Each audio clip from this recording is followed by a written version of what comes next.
Greetings and salutations. I am Bajongles, and if you enjoy my content, consider following me over on Twitch at twitch.tv/Bajongles1, where I stream every Tuesday, Thursday, and Sunday at noon Pacific Standard Time. You could also, if you'd be so kind, check out my Bluesky and Tumblr, both at BigBoyArt1, username Bajongles. Also, if you want to check my VODs out, consider liking and subscribing here on YouTube. It would be much appreciated. And with that, back to your regularly scheduled program. Hello, hello. How is everybody? Um, so I have news. Uh, I'd say it's pretty good news considering I'm alive and well. And here. St the word almost is carrying a lot of weight here. I almost choked to death last night. It was very scary, but I'm very glad I'm here to stream again with y'all. If it weren't for my mom, I probably wouldn't be here right now. Uh, so yeah, I'm very happy to be here, very happy to be alive.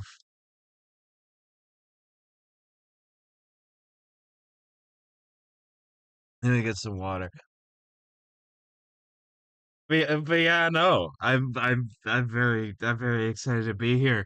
I have some fun stuff that I want to do today. I set a little extra thing up because I was like, you know what? I've talked about it enough. I think I should like actually I should actually like basically write on stream. So that's what I'm gonna do. Part of it at least.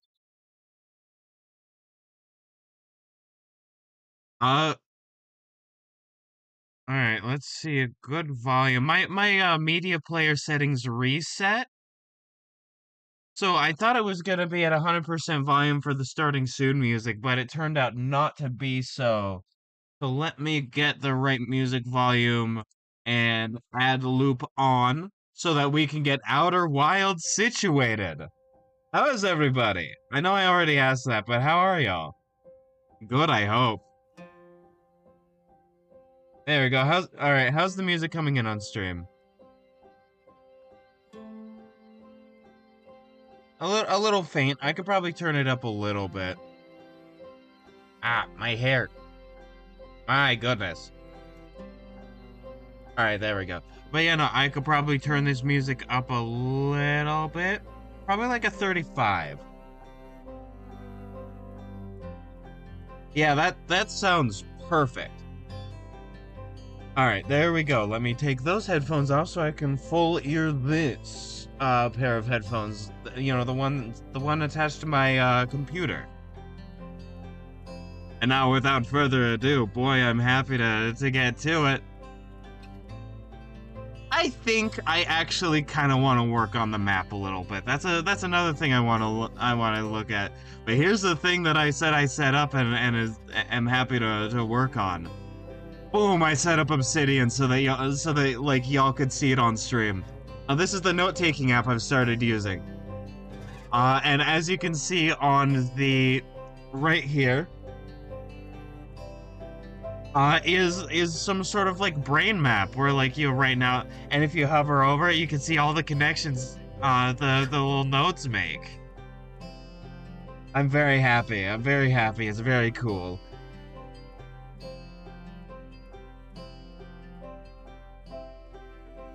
Mm. Ah. But yeah, no, another thing I really like is that it's a little subtle because I've only like just started on it basically. Well, not just started on it, but there's not a whole lot yet. It's a little faint, but you can see this with all of its connections is a bit bigger than this one. So the dots get bigger based on how many connections are like attached to it. And I think that's really cool. This is very helpful for my brain.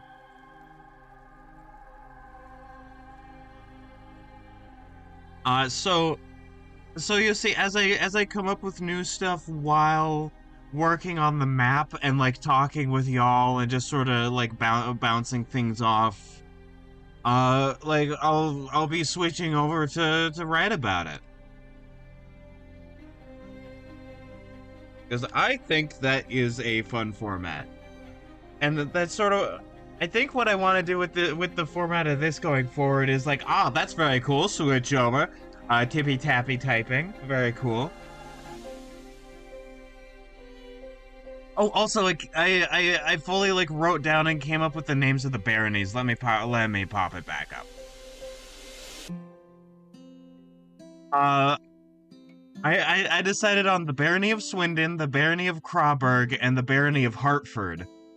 And if you know what these names mean, they are very on the nose.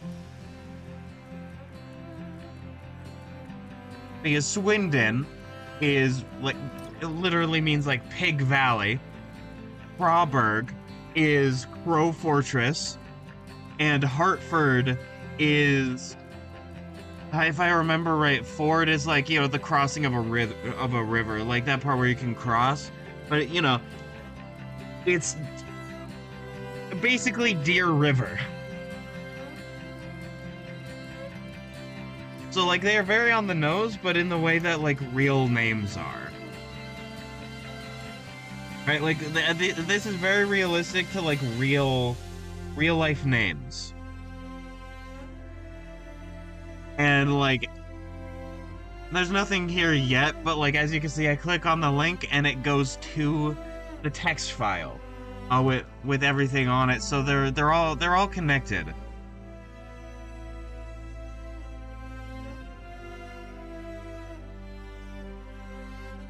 It's very cool. It's very cool.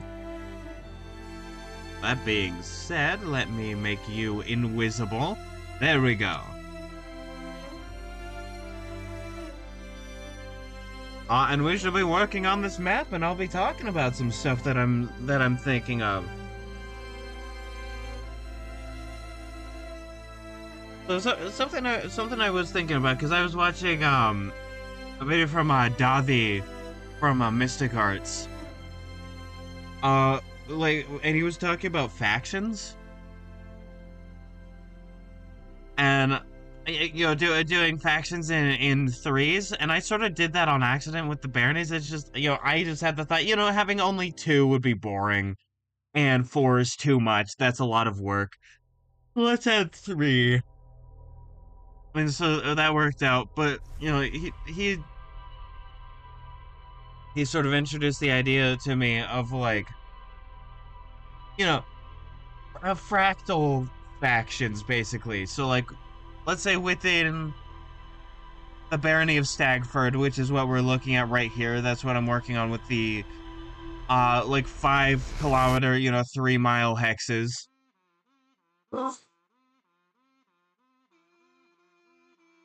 Is, you know, there's gonna be like probably like 3 main factions of people in this that are sort of you know, arguing and fighting with each other, but ultimately part of the same faction.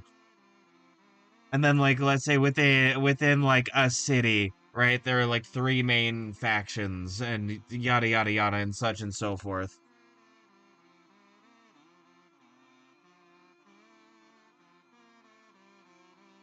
And yeah, the whole deal is sort of like, you know, what the main goal is with this whole thing is that you have a lot of broad stuff, and then you can zoom in, and then it turns into more stuff, right? It's the way is like fractally building the world, because you don't have to have a whole lot in each individual thing, but like when you have stuff that goes out like that, it makes things feel real and complicated while being much more manageable.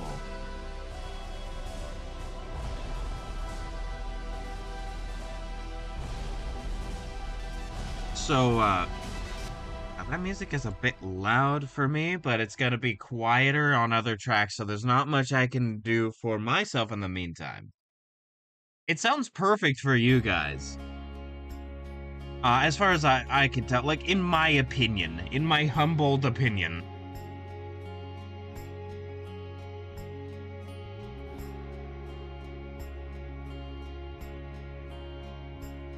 And so I know I was like, oh, I'd work on the map. I've screened it mostly. I have look at this really cool progress I've made, but I kind of wanted to change the format a little bit. Like I want to get the map done. And then I want to do all the like more zooming in stuff, you know, the broad strokes and then the more specific later, which feels a lot more healthy.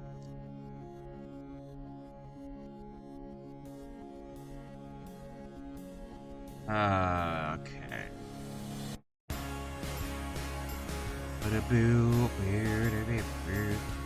Right now I'm focusing on like filling out this bigger hex right here. Because like I don't know, it's a very nice way to sort of compartmentalize stuff, and I got tired of doing the big map over here. I'll do that later.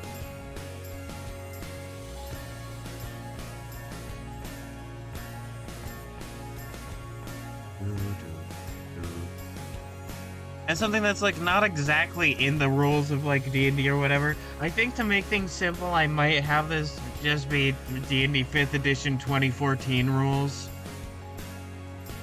Not 2024 rules, I'm not super familiar. But you know, 2014 rules.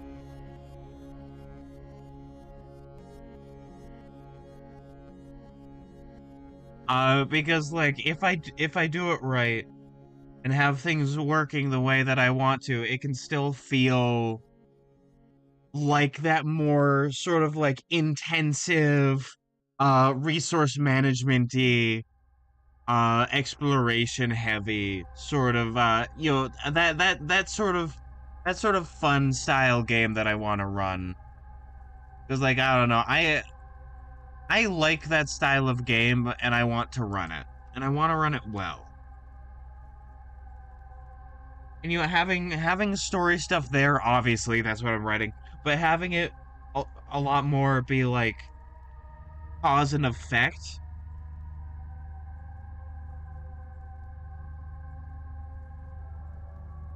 And the benefit of like uh, it's where I could just say, you know, presenting the players with a bunch of scenarios and stuff more than like anything else, because that helps facilitate like emergent storytelling, and that is what I really want to focus on. That is a bad placement for that hex.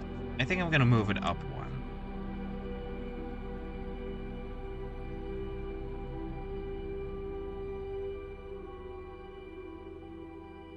So like I'm definitely gonna like look deeper into the base D&D 5e like exploration rules.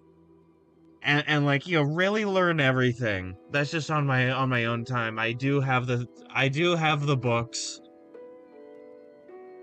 like just physically above me, so I could read them now, but whatever.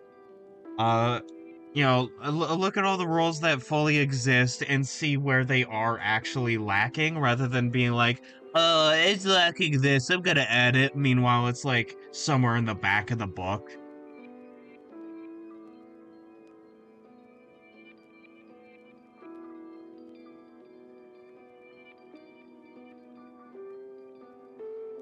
What I really like about these sort of like 3 mile slash 5 kilometer hexes is that I was looking at how far the horizon is for people, assuming that the land they're on is like flat, right? Like relatively flat grassland, and it is about 3 miles. So, like human beings, when standing upright on like, you know, like a flat area relatively, can see about 3 miles away. Which means, let's say, let me do a different color real quick. Not that one. Let me do a very striking color. All right, and then lower this down. So let's say somebody was on this hex, right? That would mean that while they're in this, they are able to see these. Let me do a different symbol. They would be able to see these hexes around them, right? They'd be able to see it, maybe not clearly, but they like, if they were in the middle here, let's make it a plus because no particular reason, right? Let's say there was a tower here. There might not be, but let's say for the sake of argument. All right, let me morph into Shabibo real quick. For the sake of argument, let's say there's like actually like a keep here, right? Right? Uh, and they were here. They would in the distance be able to see that there's a keep here. And that distance is very important for the sort of exploration that like games like Breath of the Wild or Elden Ring, those sorts of like high quality open worlds I have, where they have stuff that is within or on the horizon from where you are. And so you go to a location, you do some stuff, and then you see there's something of interest on the horizon, and then you travel and you get there and you explore and it's very cool, and then you see more stuff.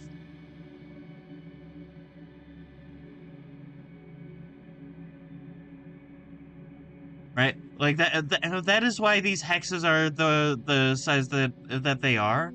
I put 5k because I like 5 as a number. 3 and 5 are both really good numbers for my brain. Like, but 5 just sort of like barely ekes it out, even though I like 27 because it's 3 threes. So like I don't know, 3 miles is also a good size. I'm probably when I'm actually writing it in the book that I'm planning on making out of all this. Like I will say 3 miles, but like for my own internal purposes, 5 kilometers is fine.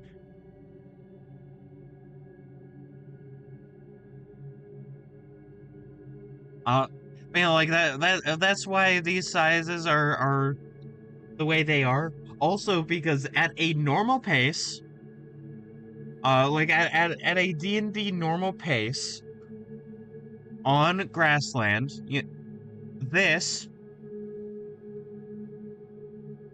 traveling from one hex to another, right? So like traveling from and to, right, would be 2 hours. Again, that is at a normal pace. If you're at a fast pace, it's like halved time, I think. And I forget the exacts. I'll look at it. Some of the math doesn't add up, and I think that's just like a minor oversight. Like in different tables, do different like divisions of time, and that's fine. I can just not overlook that, but that's not a problem.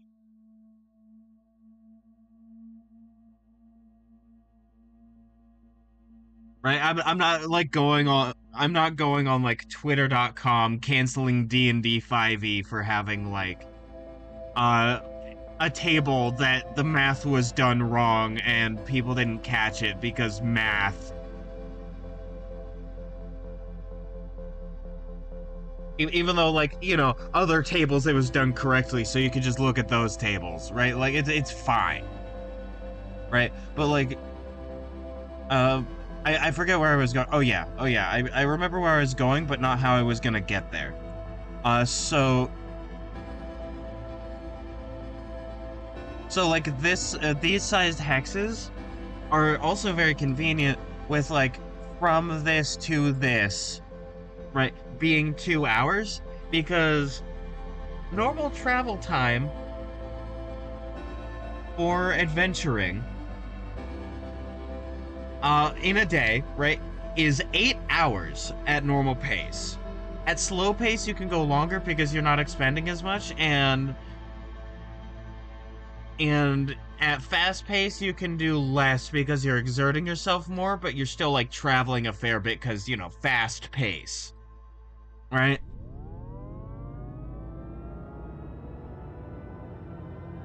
So like for instance, going from this to Yeah, so going to that is 2, 4, 6, 8, right? And so you could probably, at a normal pace, go from here to here in a day. And that is walking, right? That is walking not on a road, right? So, like I've said up here, road is you have the hex time round up. And the reason why I round up is in this, even though D&D is almost unanimously round down, is because this is just more convenient to the players.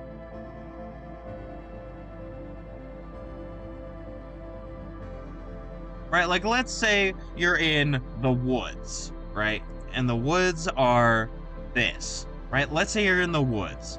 That becomes 3 hours a hex instead of 2. Again, at normal pace, right? But let's say there is a road, right? Let's say this is a road, right? And you want to travel from this hex to this hex. I'm starting to realize that I may have done it against the players, actually, so I might say round down. I'm realizing it now as I'm explaining. But for now, as it stands for now, going from here to here, instead of 3 hours would be like 2 hours because it rounds up. Because like having it would be 1.5. It would be 1.5 hours halved. And it is just easier math for me, or just general GM, whoever runs this going forward. No, I didn't want to do that. Like what is generally easier is whole numbers. Because if you have a lot of halves adding up, that gets more complicated in your brain, because that's a whole nother set of things you need to calculate. I may have it round down, I don't know. I think rounding up makes it a little more, like, wildernessy. Right? And, like, for something like woods, that's not very convenient. But let's say you get up to the mountains, right? Something that is, you know, this right here. Without roads, that is 8 hours. 1 day of travel, not on roads, is from there to there. It is arduous. It is hard. There are probably going to be, like, a bunch of environmental stuff, right? Right? Like, but let's say there's a road. Suddenly, because it's half the hex time, going from here to here becomes 4 hours. Which means that not only could you go to here, pardon any buffering, you could go from here to here in a day in the mountains. And that really starts to add up. Let me reset my stream on my phone so it's less of a buffer. There we go. And it immediately buffers, because why not? Alright. Alright, it is fine. Okay. And why I'm actually, even though this is like, oh, this is the time, but these are what actually are important, is because I want to do timekeeping. I find timekeeping is actually pretty important to the actual exploration rules of the game. And having these hexes be like this means I can calculate, okay, here's the stuff. And the reason why I say timekeeping seems important to the exploration of the game is because they specify how many hours rests are.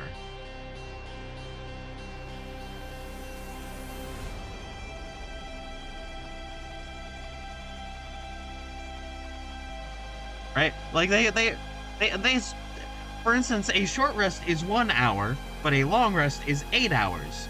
And that would not matter if hours were not important to the game.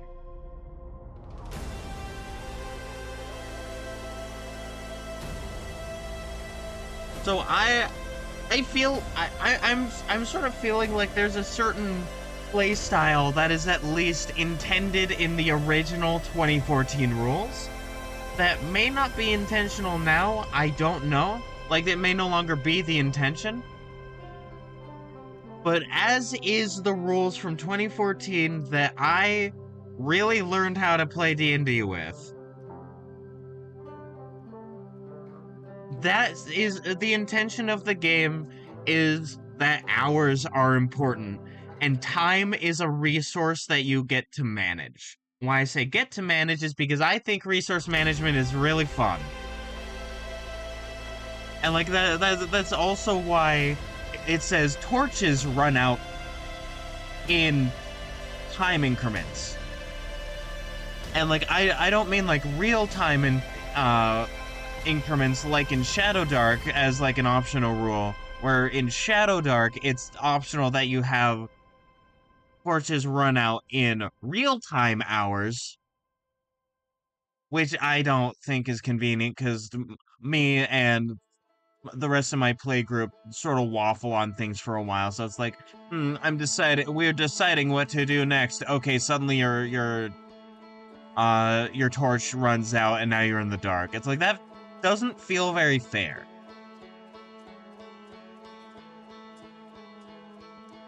But in-game time feels very important.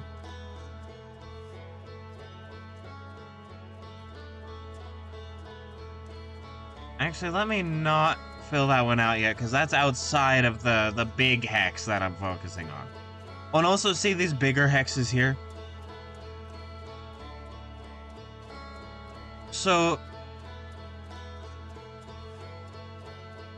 the purpose of these bigger hexes is that this to this, with 3 in between, is a day of travel. So while one of these smaller hexes is 2 hours on this, the grasslands are sort of the baseline for me right now. These bigger hexes are a day.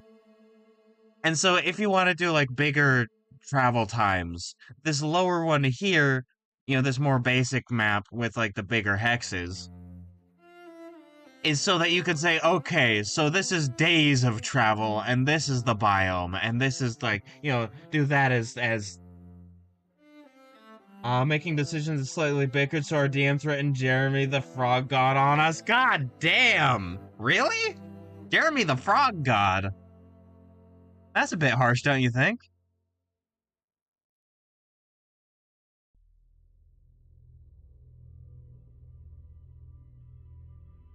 Also, I I'm not super familiar. Like, I have not actually read the rules front and back and memorized, so I don't remember if there's stuff on dungeon turns.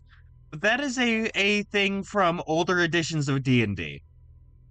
And also a bunch of like other systems that sort of took from it, because D&D was sort of like the first real tabletop role-playing game, or one of it. It is a dungeon turn is 10 minutes of time, as opposed to like a combat turn, which is 6 seconds.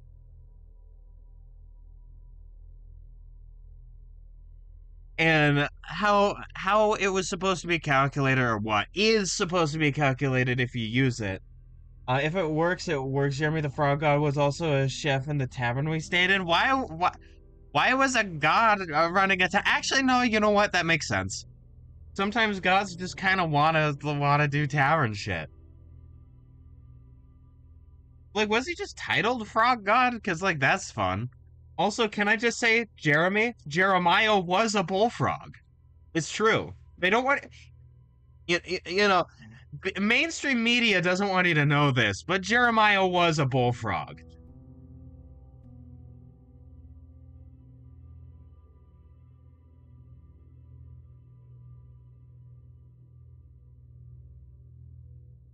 Uh, he he was.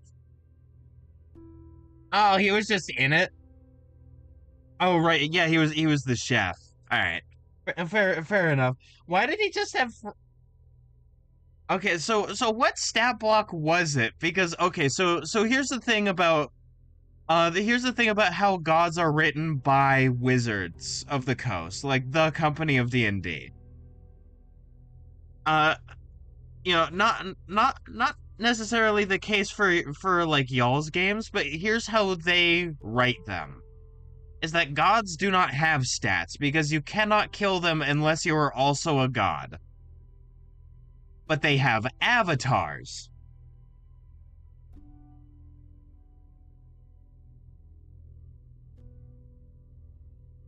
Oh, we're using which virtual tabletop were you using?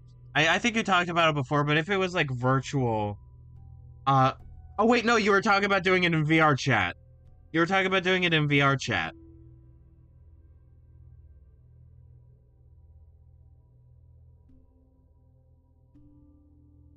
Yeah, you were talking about VR chat D&D, which seems pretty fun. It's just, the barrier of having a VR headset.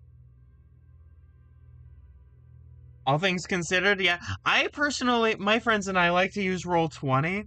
There's another thing we're trying out or gonna try out. I forget I forget the name of it though.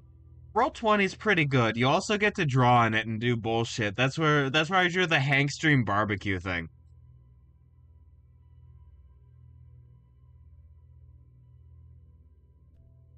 Let me adjust these hexes real quick.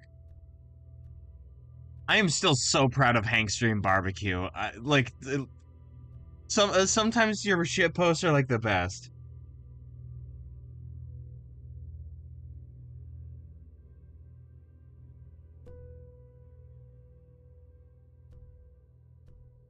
Uh,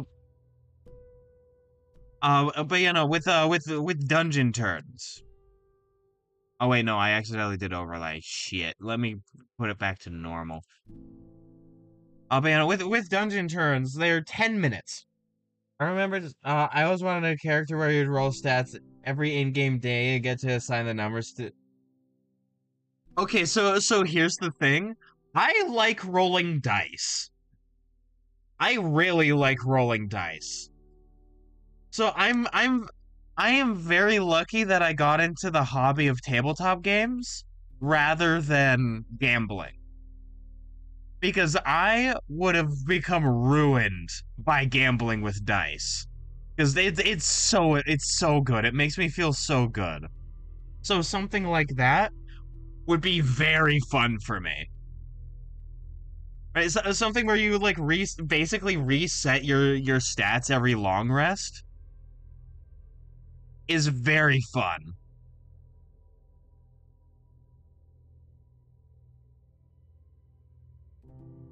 You know what? I might add this. I add this. Hold on. Let me show you a fun thing I added to the scene. Boom, Obsidian. This is the note-taking app that I'm using.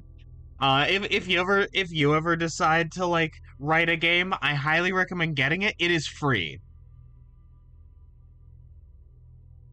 It has this really fun like brain mapping thing where everything's linked together. Oh, you saw it earlier? Sick. But I highly recommend it. So what I'm going to do is I am going to add folder and I am going to say cursed. Actually, no, I'm gonna say magic items.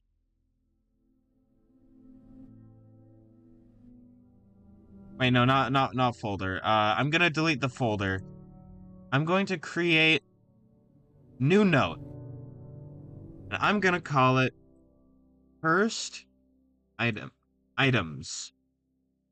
Or not cursed items, magic items. Magic items. And then I am going to in this I'm going to go to add link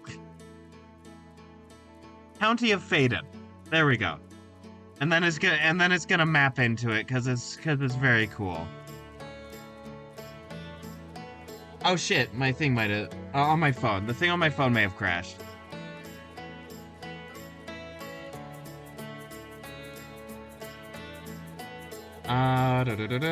Twitch. Twitch, it's working. Yeah, no. Oh, you want to see something cool? Hold on. Let me get. Actually, no. I don't need to get rid of this overlay real quick. All right. I do not care about accessing mod view. So see this magic wand? Look at that! Look at that! Yeah, and then it all sort of comes together and makes a different shape. It's so cool! Actually, I'm gonna get rid of this link. I'm gonna say add link.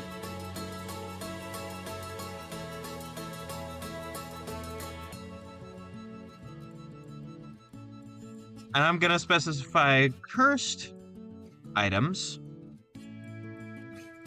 And inside cursed items, I'm going to add link again because I'm awesome like that. And I'm going to say Ring of Randomization. Actually, no, I'm gonna call it Ring of Renewal. Because Ring of Renewal sounds like a good thing, right? If somebody knows the name as the Ring of Renewal, that renews my hit points or renews my stuff, right? No, you have to redo your stats now.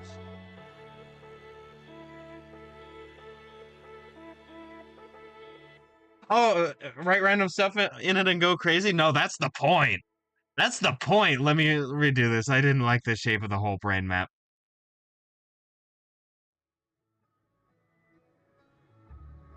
God, this could get addicting. Alright, let me see where I am. Ring of Renewal. Where am I? Here I am. And see, Ring of Renewal, cursed items, magic items. Right? It has its own little thing here, but this will connect eventually. Because like in some random dungeon, like weeks later, I'm gonna write in that this item is in there, and then suddenly it's gonna connect to everything. And it's gonna feel good.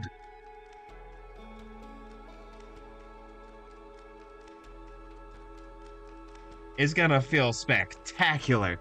But you know, like, going insane and putting random stuff in all the time is the point of this. That's why it has the whole brain map thing.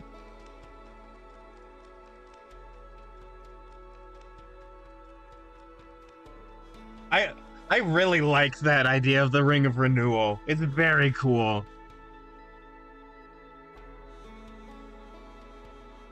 I'm glad that my players, or you know, the other people in my play group, and my table, as it were, don't watch my streams usually, because that means I could just talk about this shit and they'll never know.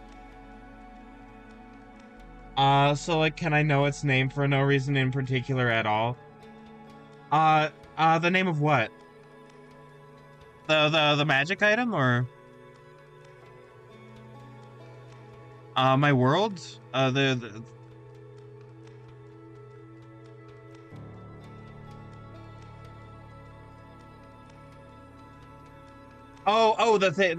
mind map thing. It is called Obsidian. Let me put it in chat.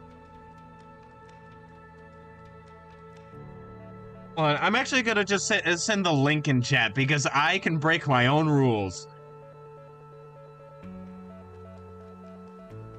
Let's see, Obsidian notes. Copy. You. There we go.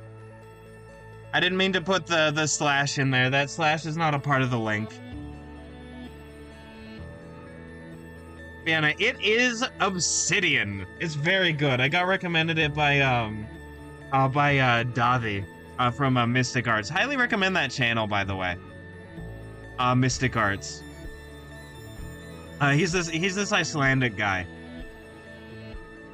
And he's given me a lot of good like, you know, good tips.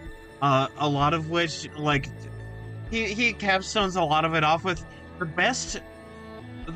best tip I can give you for D&D is to run D&D. That is the best way you're going to learn, and that is what I say to everybody here.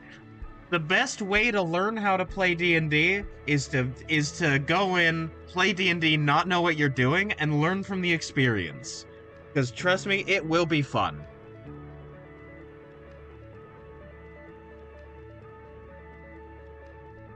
My very first D&D game that I ran was dog shit.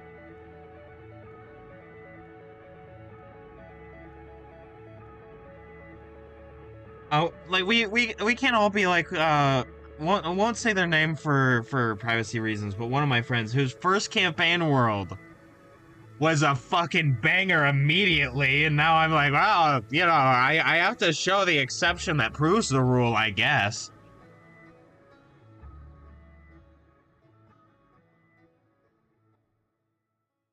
Well, like, I would say from my experience, my first campaign world was dog shit. It was bad.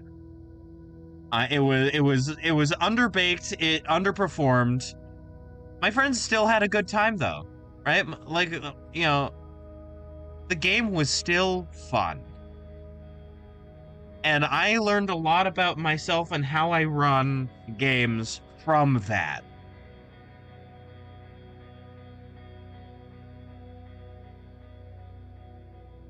So, like, I can also give a bunch of good tips, like, here's this thing and this thing and that thing and all that. But, like, really, the best advice to be given is to just do it yourself. And that sounds like get good, like, you know, the Dark Souls get good.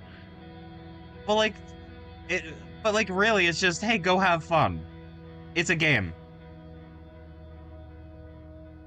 It's a game with your friends where you play make believe with dice. Like, it's fun.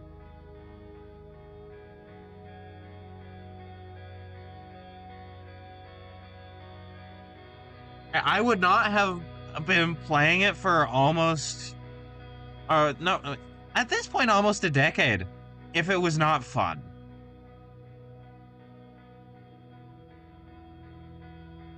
Because, like, I started, like, actually playing back in, like, 2018, I think? In, like, a D&D club at school. And now it's 2025, so yeah, it's almost been a decade.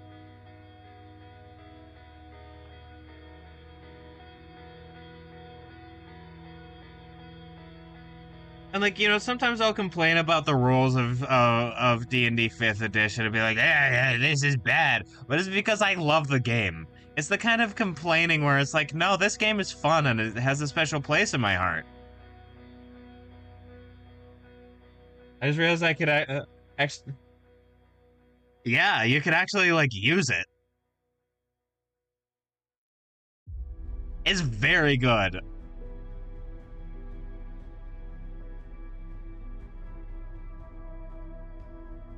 It is very good for my ADHD-addled mind.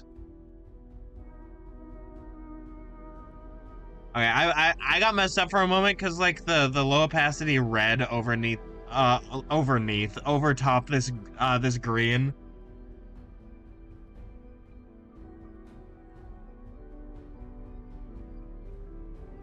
Yeah, this is also really good for just any sort of writing.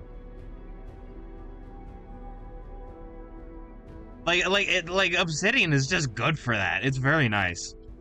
Because you could be like, this thing over here, and this thing, and here's this whole character thing, and then here's, like, where they connect to this, and this is what they did in this place that I wrote about.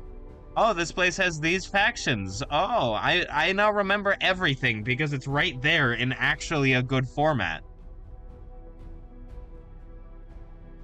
It's like the brain map format, at least for me, is very useful because it's like, I'm looking at this location. I suddenly see this stuff I wrote about it, and like all these little sub factions and their motives and everything. And now I know how. Now I know generally how they're gonna react to the players, or like the main character or whatever. Like, when you're writing. It's just I happen to like writing for interactive storytelling, like games, video games, tabletop games, what have you.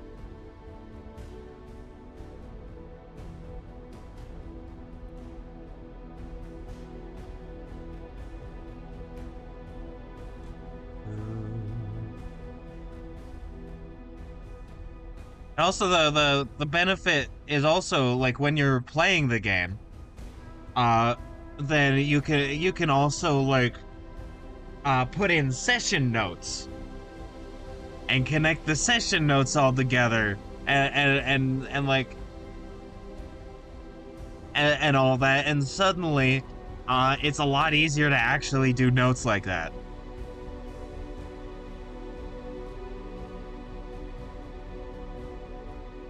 Because I have trouble keeping up with writing notes, like when I'm a player.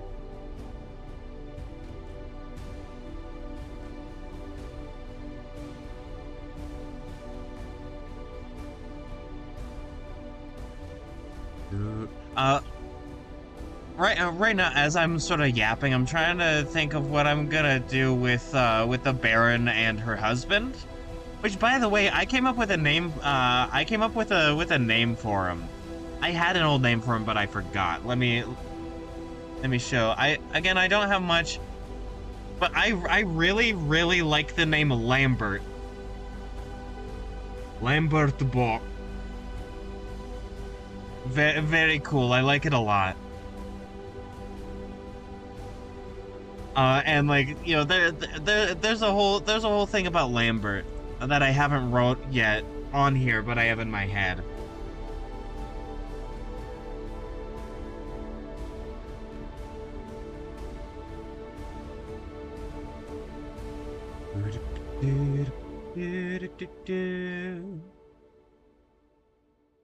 Also, you can create groups. Uh, and then like when you have that group and you give the like things different tags, the little pinpoints on the I know two characters with names similar to or is named Lambert. I love the name Lambert. I was looking at a fantasy names generator. It's a very useful website. And I was looking at like Renaissance, like English Renaissance names, and I saw Lambert, and I was like, "Damn, there we go. There he is. There's his name."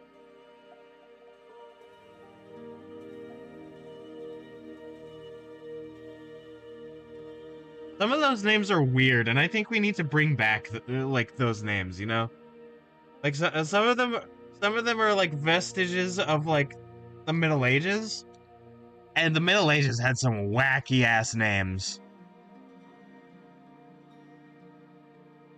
Like let me open up fantasy name generators.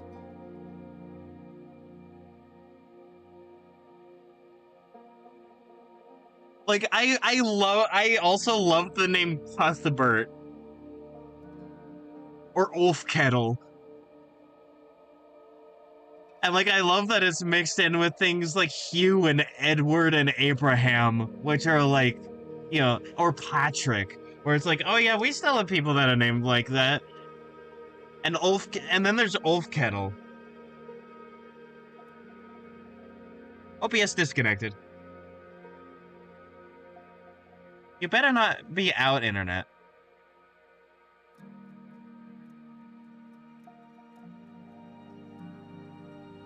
Internet. Internet. Internet. Internet. Internet. Internet.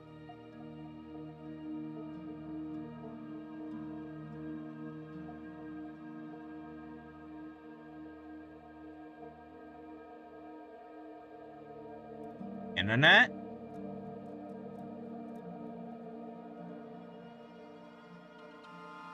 There's no... I will be right back to I'm gonna reset the router.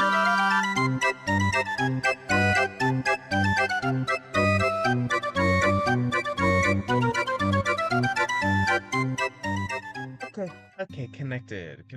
Hello? Hello? Reconnection successful. Hello, please be working. Hi. Are things working? Hello? If you're not working, please stay working. Or if you are working, please stay working, okay? Okay? Please? I I really want to do cool stuff today. I want to do more cool stuff today, please.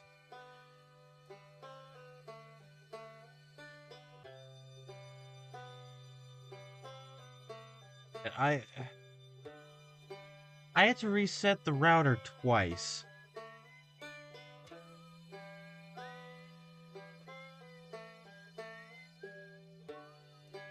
Please, the buffering is on the...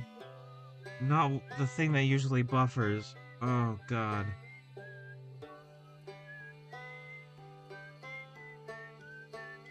Okay.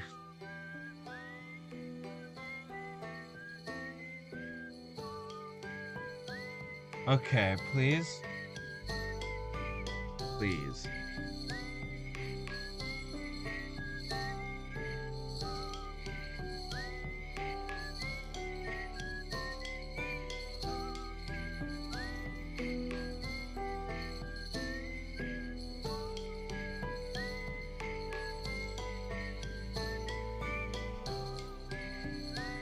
Okay.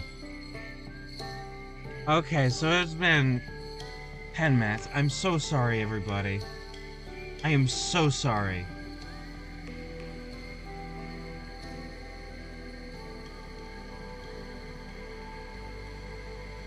I'm so sorry, everybody.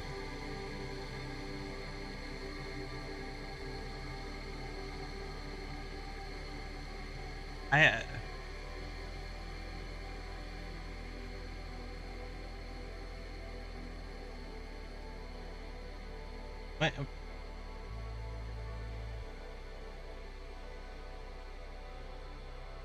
my, my internet's been really bad this week for some reason. I don't know why. Reconnecting to chat again. Why? I can see everything. Please. Please just keep working. I'm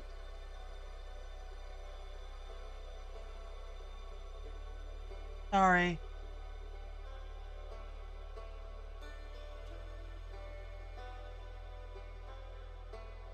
Sorry. Sorry.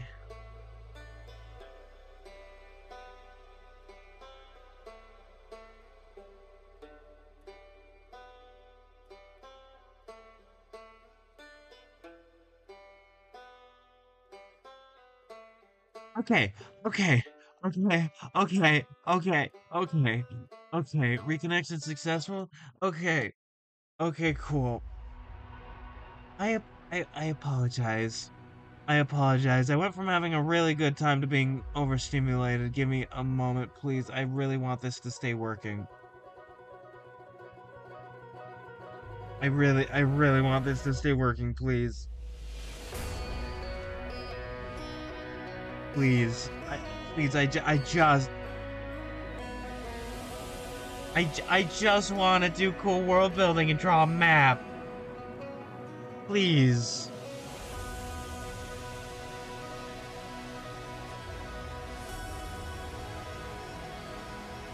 Please.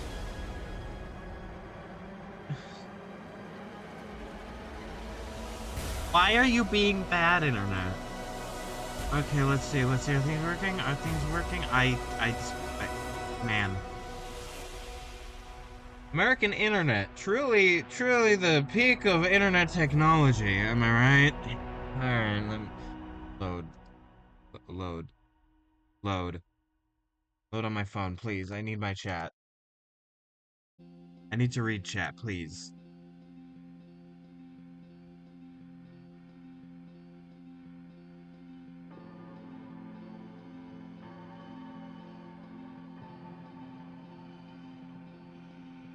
Please? Stop buffering, please? Please, please, please, please, please, please, please, please. Shut up, TikTok. I don't care. I misclicked you. Get die.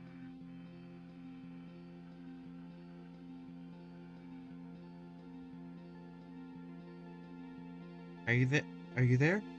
Are you working? Please? Okay, you're working. Please stay working. Please, please stay working. Please stay working. Please, please stay working. Okay.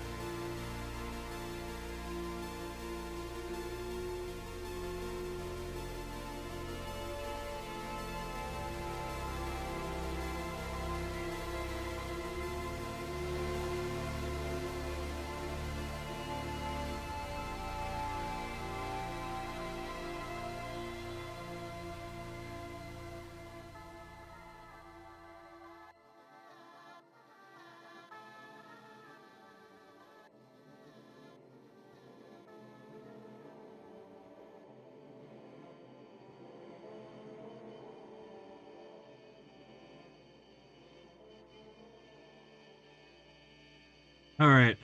Okay. How are things? Are things functioning? Are things good?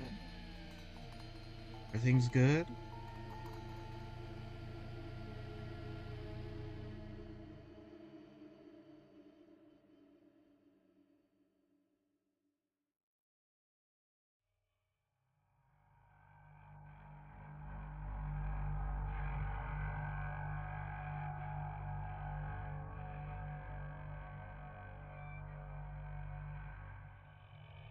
Okay, okay. I'm going to keep saying okay, okay, while I do something else so that I can make sure that things are fully working.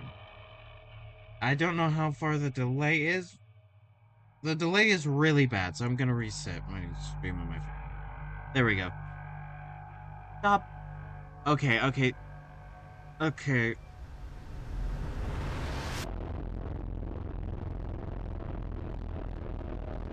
Let's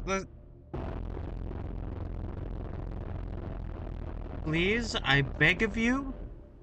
I I I I am begging you so hard. I'm begging you so hard.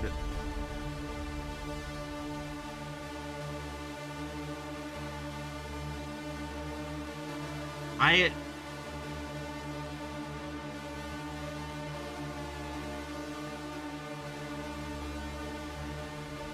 Oh, God. Okay, things are working. Okay.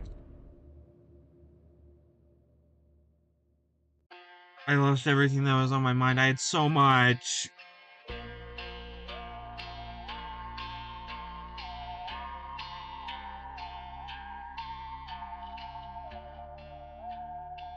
I had so much to talk about.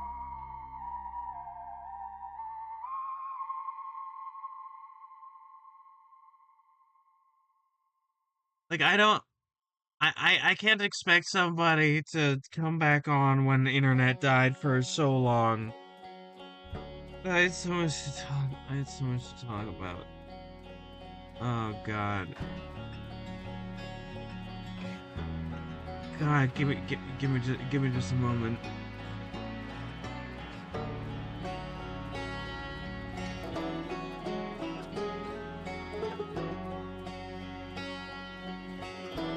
Yeah, give me just a moment. Give me just a moment.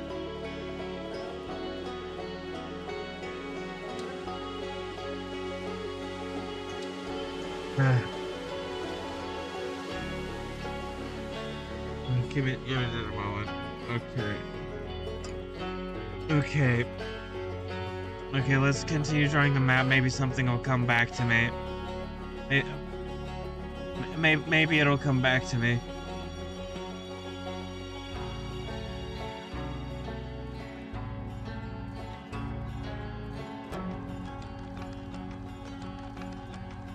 Two to the one, to the one, to the three. Baby, please come back to me.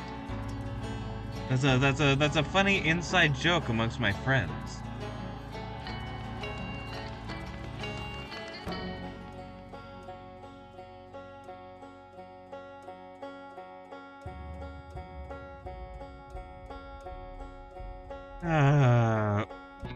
Nothing's coming back. Well, I guess it'll just take time. Yo, hi, welcome back. Hi. You know, as you can probably see, from the announcement channel, my internet fully died twice and needed to be reset. That does not normally happen. Usually it only fails once.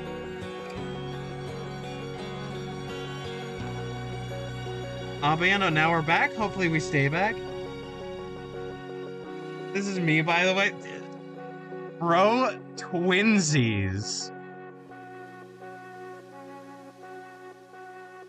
It gives you a big high five through my screen and out through yours. Yo, twinsies.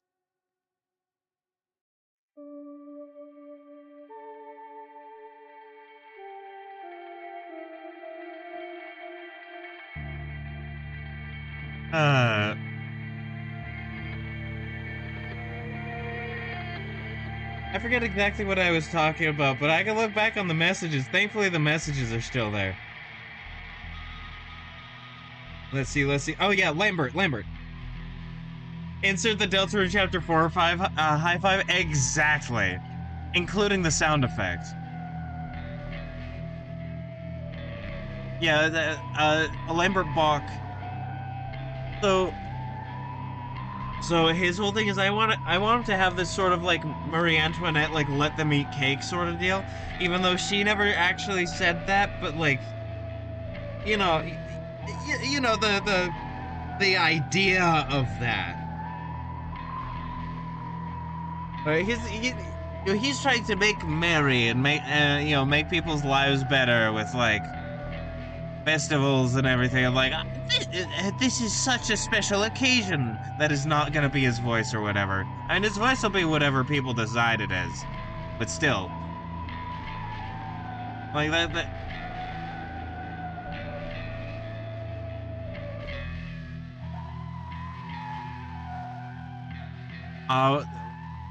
And like, that isn't stopping a horrible famine because one, the whole kingdom got bankrupted by the king, who is now dead.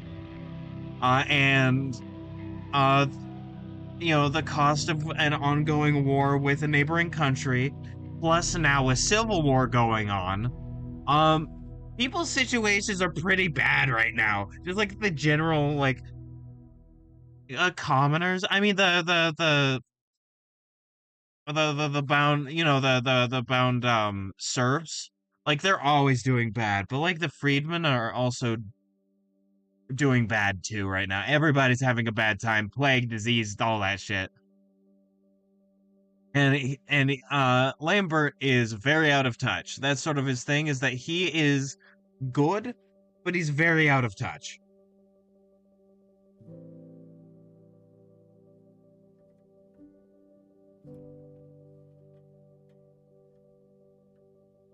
Right? Like he is trying to be helpful, genuinely, but he just does not understand. As the only benefit, like, regionally, or on a smaller scale for like all the people involved, is now that there's no king right now, who are they gonna give their resources to? Right? Like who are they gonna like move the taxes and the armies up to? Because there's no king, there's not even a ruler right now of any kind right now of the kingdom. It's sort of a disarray. And so for those that generally produce a lot of wealth, they can keep it for themselves right now.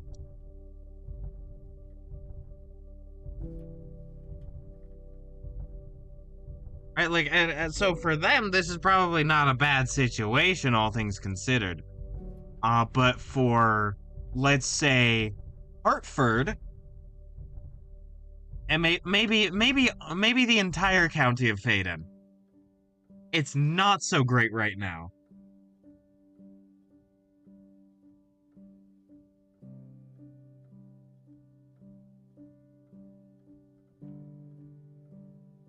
Like things are just generally not the best for people.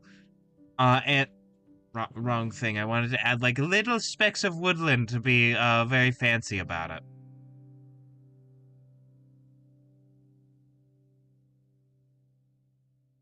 Because I need things like this to be complicated. I cannot handle just like one biome for as far as the eye can see. That does not feel good to my soul.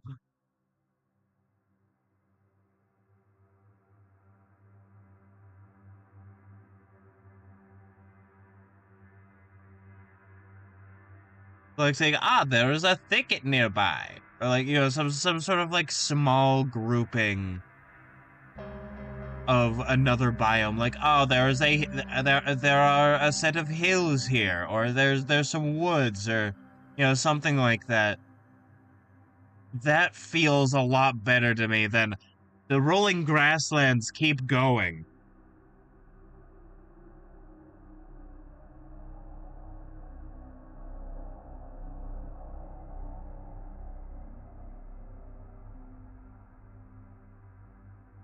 Right,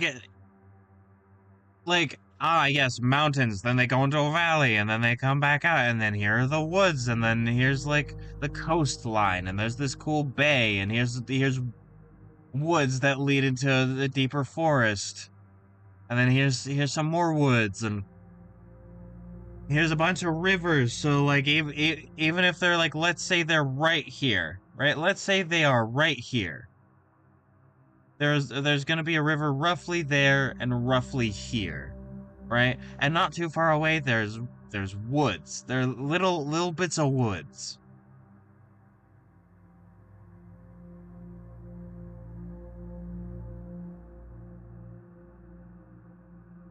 Oh, and by the way, very creative name, I know. The woods down here are gonna be called the Woods of Fairy. Spelled like Faerie. Fairy. And yeah, as the name implies, there's going to be a lot of Fae there. There- as one does.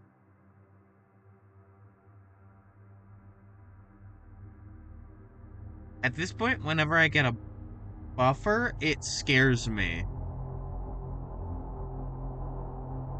Okay, things are working. That is great.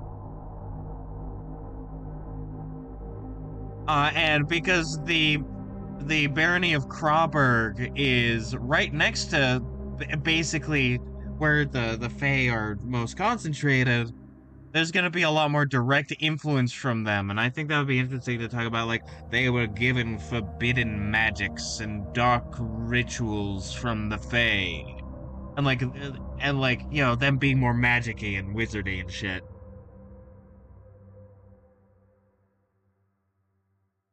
And the Fae are influencing everything. They're the power brokers, right? Like as has been established. But like, Crawburg especially because they're right next door. It's like strong arming your neighbor versus strong arming somebody who's like far away.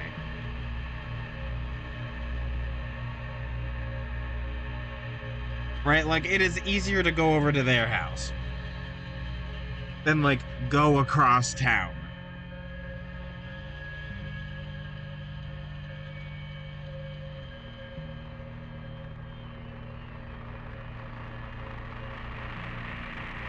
Let me actually make that invisible so that I can do this, and also maybe make that invisible so I can again do some things.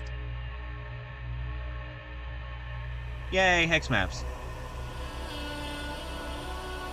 The rivers are gonna be fun to write about. I'm trying to figure out what to do with the rivers, like, systematically. Not even, yeah, systematically. Like, what are they gonna do for and against the players?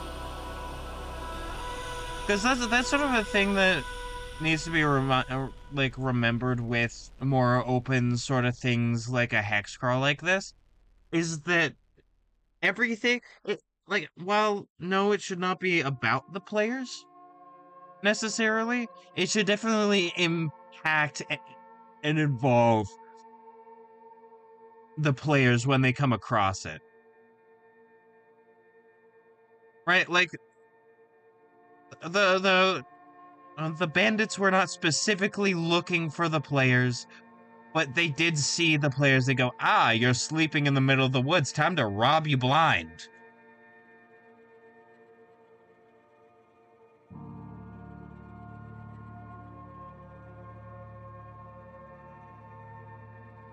And so, like, stuff should be happening not only around, but also to the players.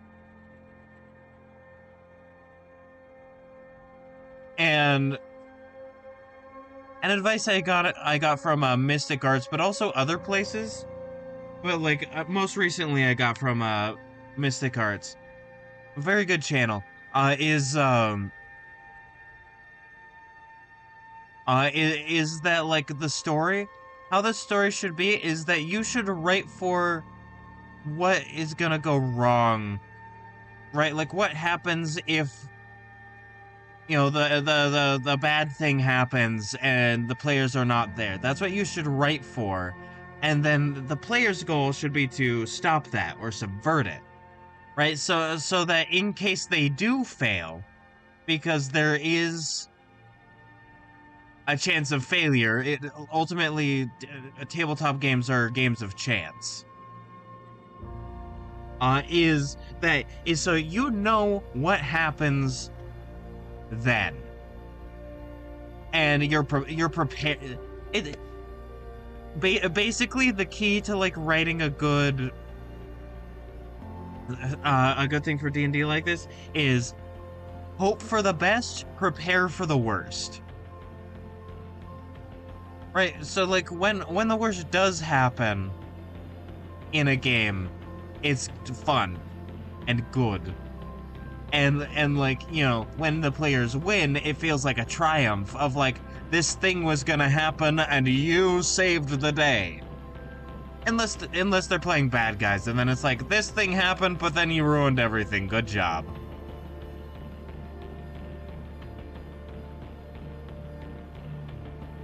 Right? Like, unless their goal is to make things worse, then your goal is to give something for them to, like, overcome.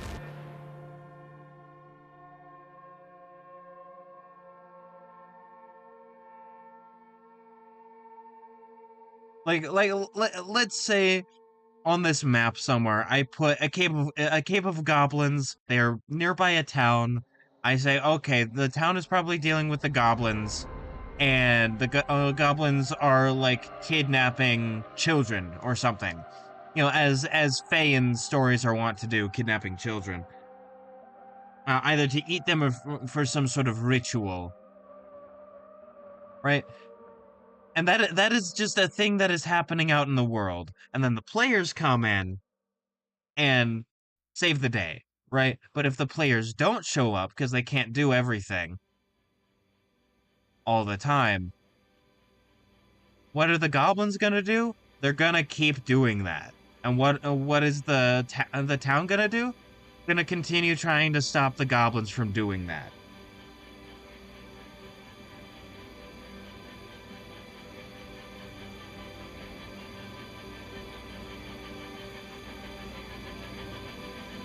And so that's the whole thing about storytelling is problem solution, and through that, just a bunch of cause and effect. Although that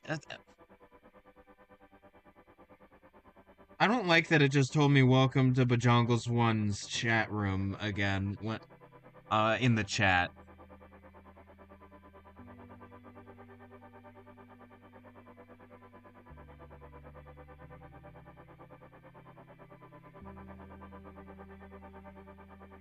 It was very silly of it.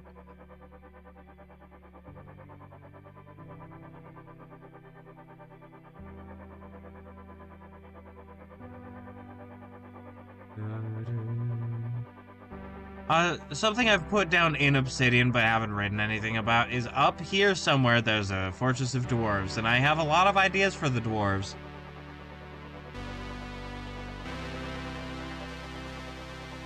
Yeah, I'm being scared on purpose at this point. It's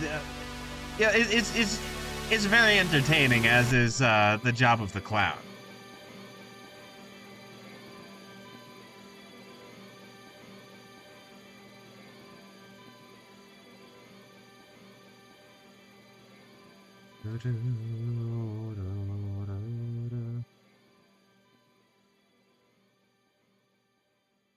So I got reminded because earlier I was talking about, like, you know, the time that passes.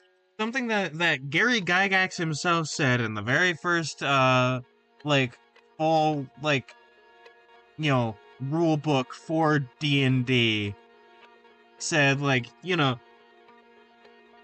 uh I forget the exact terms, but basically, like, it is required for a good D&D game for accurate timekeeping to be kept, right? Accurate time to be kept.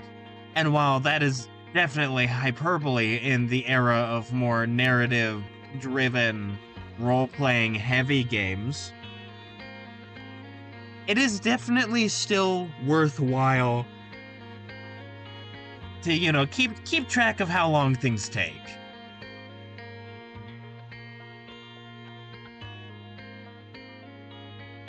Right, like, why would age be a thing on the character sheet if the time that was spent in things did not matter? Like, imagine you're playing, for some reason a turtle only has like 50 years, right? Like, for some reason. And imagine you're playing a game, and with timekeeping, your turtle's age gets to 50, right? You've been playing for a while, and it gets to 50, and you're really attached to this character, and now they're old. Now the character is old. There could be a whole big thing about retiring them to let them, like, live their old age. As like, you know, their adventuring abilities wane, and then there's like this whole cool role-playing thing.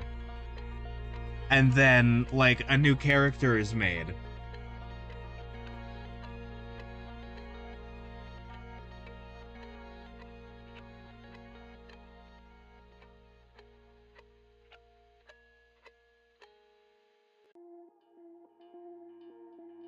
And also, something I've noticed, and something I've experienced a little bit in games where time is not very important, is that people are often like, damn, it's only been like this little bit of time, and suddenly I went from level 1 to like level 5, and it's like, well, if you know, if time was being kept, it would definitely be more like, feel like the proper amount of time to, you know, actually improve in a skill. Which is faster than people would think, but not as fast as sometimes it happens in games.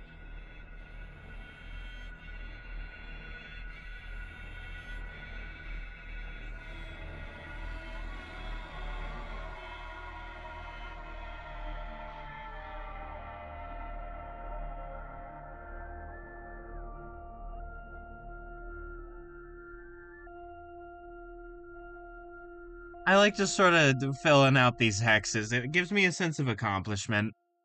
Because it's like, I can see that these cells, like these little boxes, are being filled. Right? And I can actively see that I'm making progress.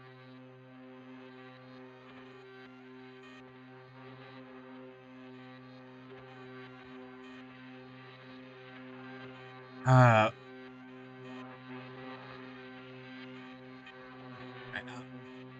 I just remembered another thing I was gonna bring up, but then completely forgot because internet.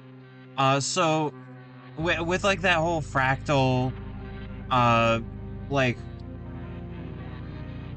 faction system, that I'm sort of thinking about. There could be sub-factions within, the barony of Hartford, right? Where like, there's the Loyal Order of the Stag, right? They are, there are knights and levied soldiers like in the Middle Ages normally, levied militia.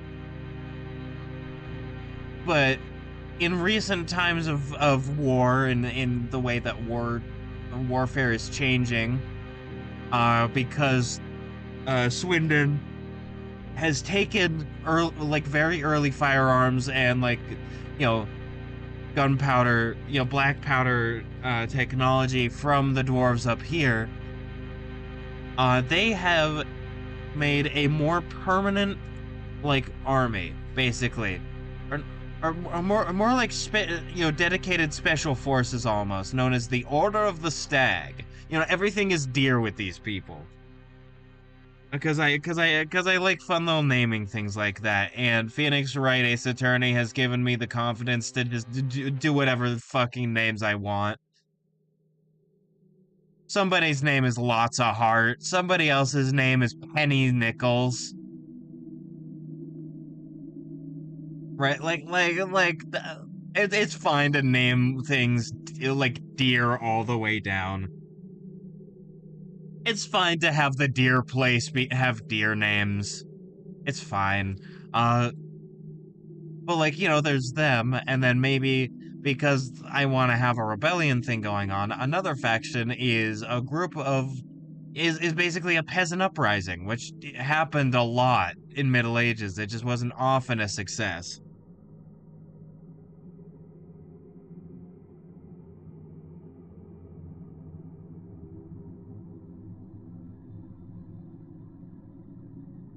Wait. No.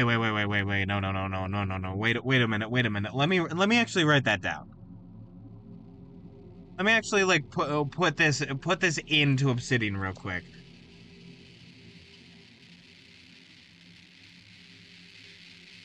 Uh Barony of Hartford.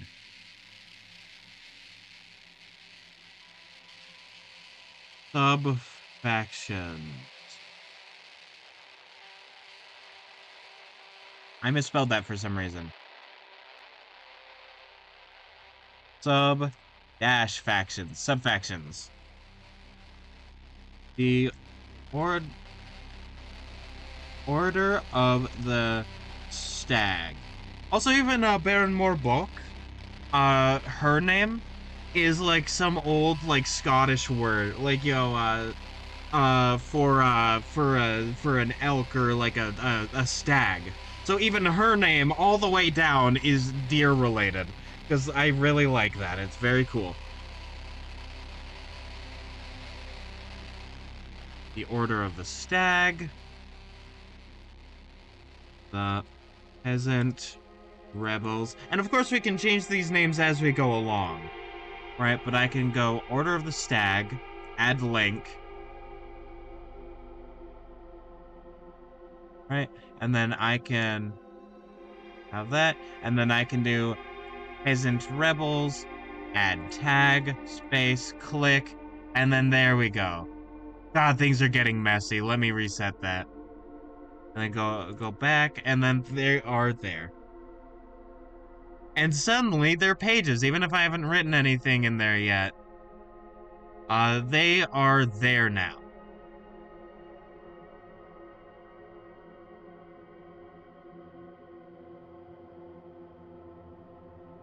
And now this is getting a little larger because there are more things connected to it. It's not very noticeable yet, but it'll get there. Yeah, and then there's that, and I will save room there. There. And now there's a little room to add more. And then I can write down like basic little things of this. Is a recently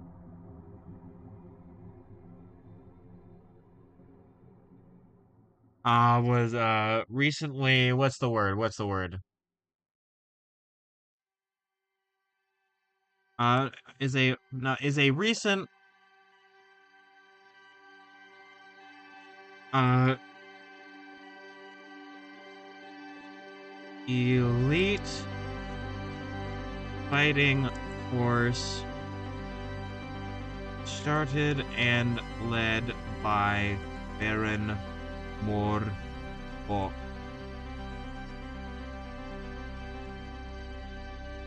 in order to adapt to the changing ways of war.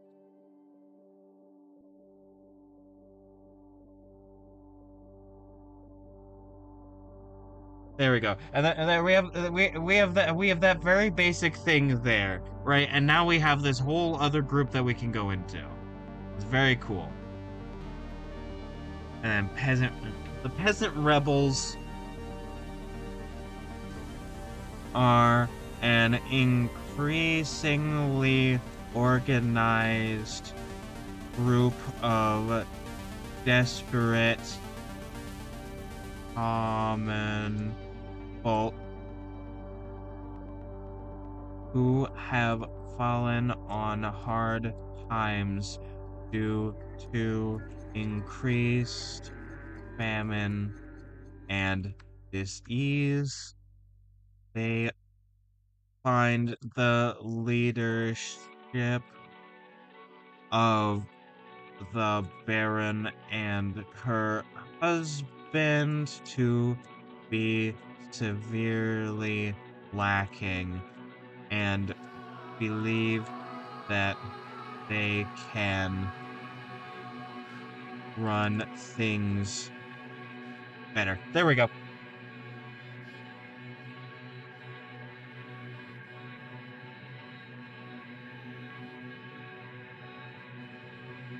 On, let's see, let me add some stuff. Unlike the knights and the, that's not how you spell knights. It's a GHT. Knights and the levied militia. That's not how you spell militia either. It's militia. And unlike the knights and the levied militia, let me get rid of this comma here.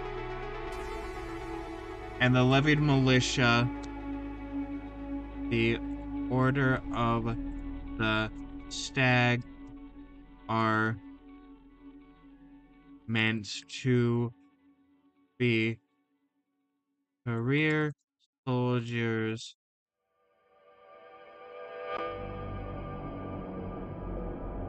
no matter what season.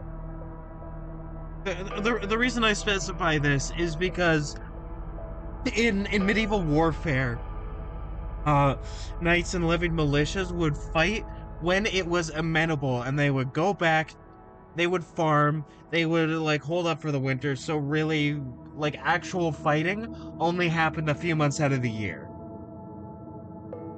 But with things happening, it would be interesting to show that different groups are forming that are actually permanent career soldiers, where their only job is to fight, for however long, whatever their tour is, if there is a tour, if they just keep going until they die, whatever it may be.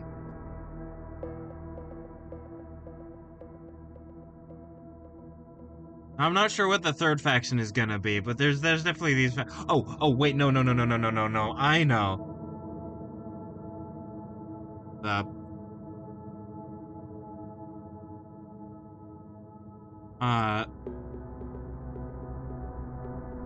Hartford lords, because underneath the baron naturally would be, lords who would have their lordly manners, and under them would have their knights, right? So like they're still. Let me capitalize lords. I'm not sure what their deal is yet, but I'm just adding them. The Hartford Lords.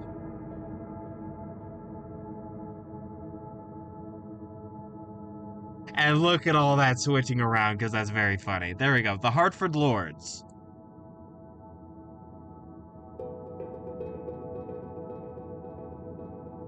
There we go. Now we have 3 factions of people that can go up against each other and sort of butt heads. And sort of have this like whole political thing of, oh, I hate them, but I can work with you, even though I don't like you. And then that sort of whole thing. And it can just keep going all the way down. Sub-factions. There we go.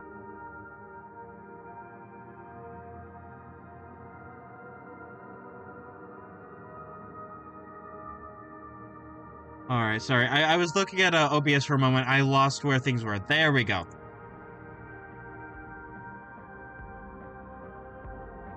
And, like, I haven't talked about them yet, but up in Swindon, they have an order of witch hunters, which I would imagine are I'm imagining them. They're very interesting. I think that they mess a lot with Krauberg a lot, because Krauberg has a lot of, like, magic users. And I'd imagine that witch hunters would not care if you were an actual, like, witch in the actual sense, or if you were just a magic user. Oh, that person uses magic, they are a witch.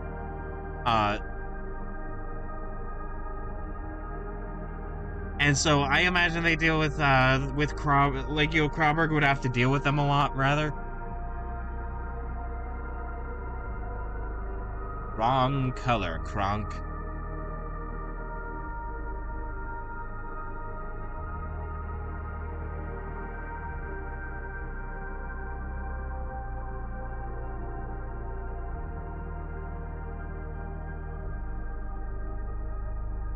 There we go. Splendid. Let me just fix up this little bit, though, then. Alright. That is looking mighty good, if I do say so my own self. Look at that.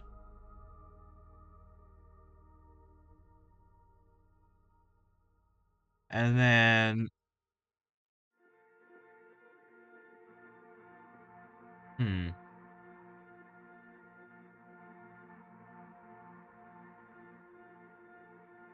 Add a little bit more woods to just sort of vary things up.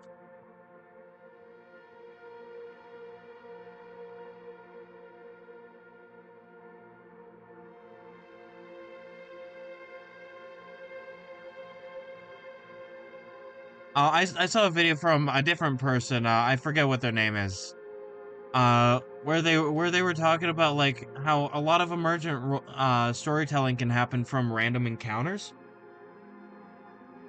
So, like, for instance, let's say you roll a random encounter. I kind of talked about this a little bit. Of, like, bandits robbing the party members of their gold and magic items in their sleep, right? Suddenly, you have a villain. And then you can, and now there's this whole thing about the party members, the main characters, for lack of a better term, going to the bandit keep, or like wherever they're holed out, dealing with the bandits and getting their stuff back. That is a problem to solve. That is a story. It has a beginning, middle, and end. It has a bunch of, like, rising tension, conflict, conclusion. And it has a very important question, which is, will they be able to get their stuff back? Right? That is a really cool question, and it doesn't need to, like, especially if it's lower level, it doesn't need to be more than, like, some wilderness survival and a 5-room dungeon in reality. But with the whole encounter, like, you've made it an entire like little story.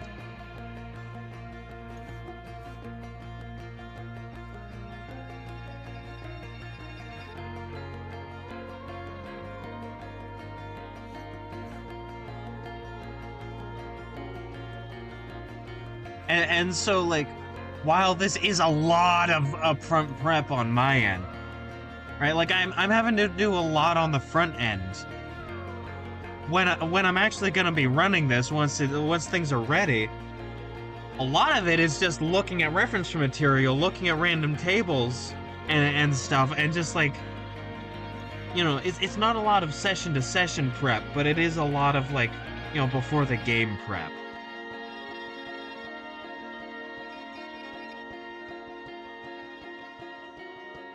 Oh, and also I should probably like, once this does start, I should probably like take notes or like record it or something.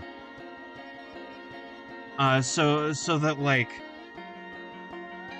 I can actually look at everything that the players did and then, base things off of their actions, because actions have consequences, and consequences are really good for storytelling.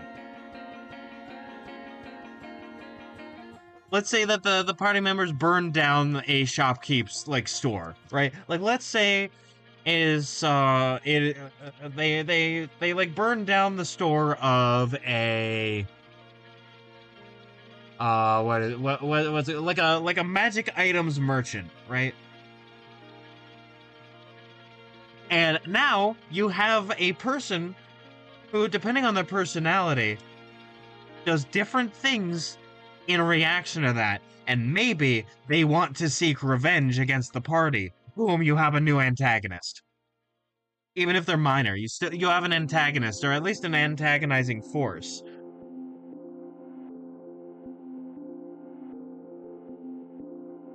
And at least with my like very uh you know cause and effect related misant, my powerful clown brain,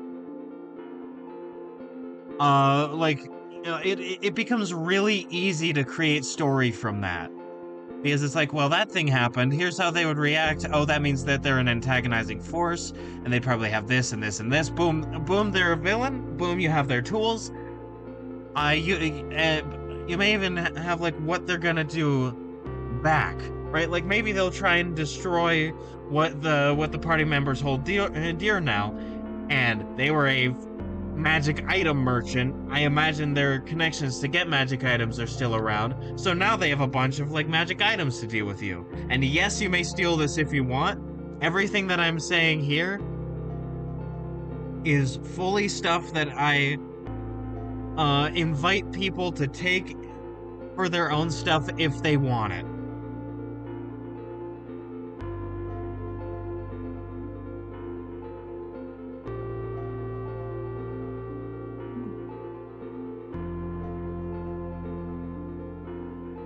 By the way, how are you liking Obsidian? I saw that you were like checking it out. Pretty good, right?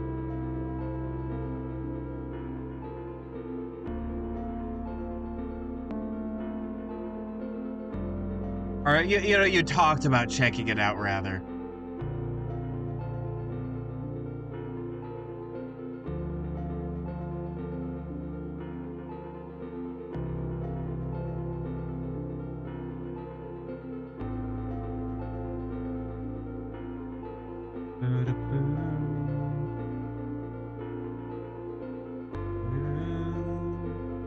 There we go.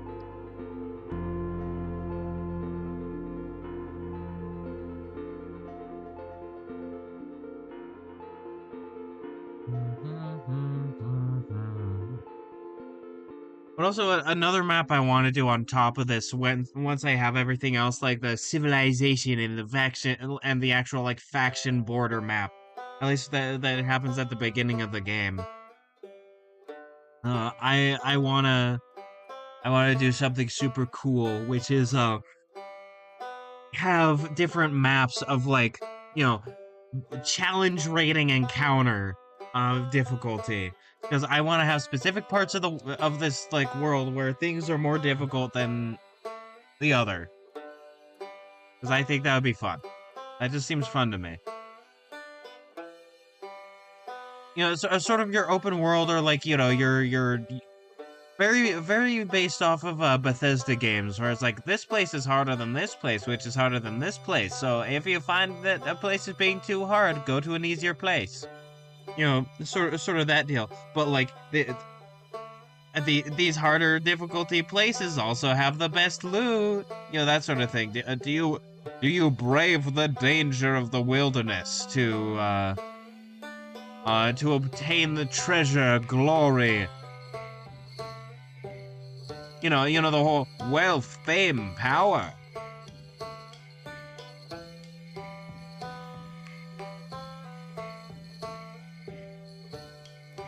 Yeah, I think that would be very cool to like have that, and then have that as a thing, like in the book that I'm planning on making for this, as like a resource of, hey, have you reached this like these areas? Well, roll on this random encounter table instead, where it's higher difficulty, but it's the same biome and such.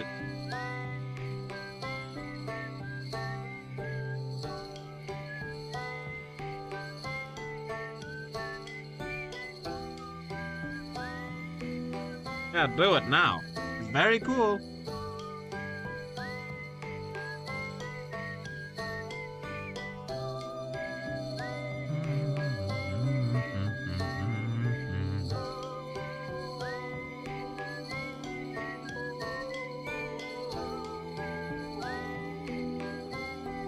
I have a friend who's like starting DMing like their first game, and I was talking about the prep that I'm doing for mine, and they were like, "Oh, that's really overwhelming." It's like, you don't need to do all this. You do not need to do all this. All you really need is a single starting location, a couple of cool like places to go around it, and like foreshadowing for a later thing that they'll get to later, and like a couple of quests. That's easy. And it is a good and valid way to start a game, to be in a tavern, because taverns and places like that are where people tend to congregate. Right? Like, just randomly going down to the pub. Like it makes sense for people to just sort of end up there. Like I forget who the quote's from, but I saw the quote that I really liked, or a quote that I really like rather, where it's like, cliches are only cliches because they were good the first time. Which means that, like,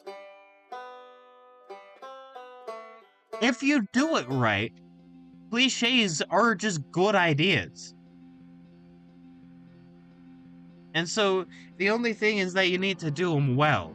Like doing a tavern well. It's gonna be a very fun time. It's like having the evil Lich King who's trying to take over the realm. Right? Like that's very typical. Or like the big fiery dragon is going to destroy everything because it's greedy and shit. It's like very, like, yeah, that's very typical. But like that doesn't mean it's bad. It'll still be fun.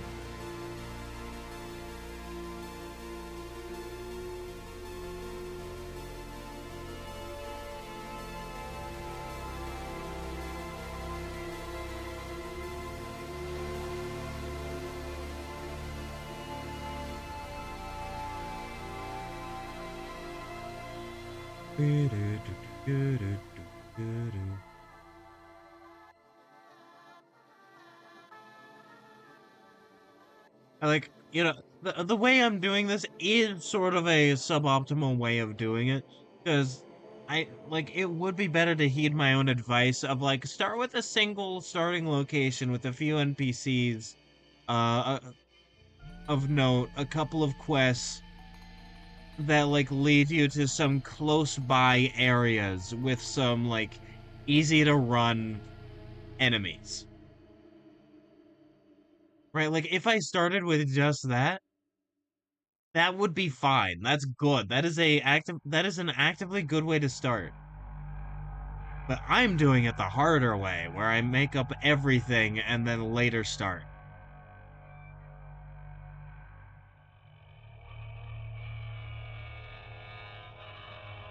Just that the reason I'm doing it this way is because it's gonna be material for other people to pick up and use later.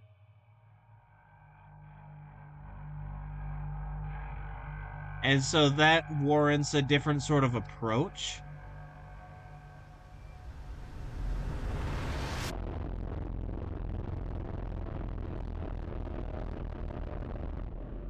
Autosave, I don't like you until I need you, and then I appreciate you, so I don't care. It just, you take up space on my device. There we go.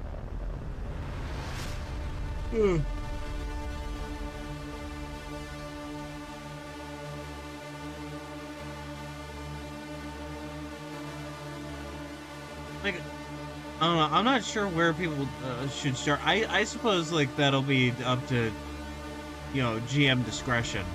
Where it's like, this place is a good place to start.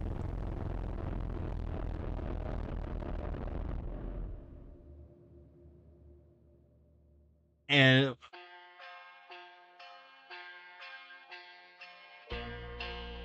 like I want to have enough stuff in here where it should totally be possible that if the playgroup wants, they can have an entire campaign in one city. Like I want there to be enough here that they can. Like the DM might need to add a bit of stuff, but like it should be easy. Because like a city-based point crawl like campaign sounds like a hoot. Sounds like a great time.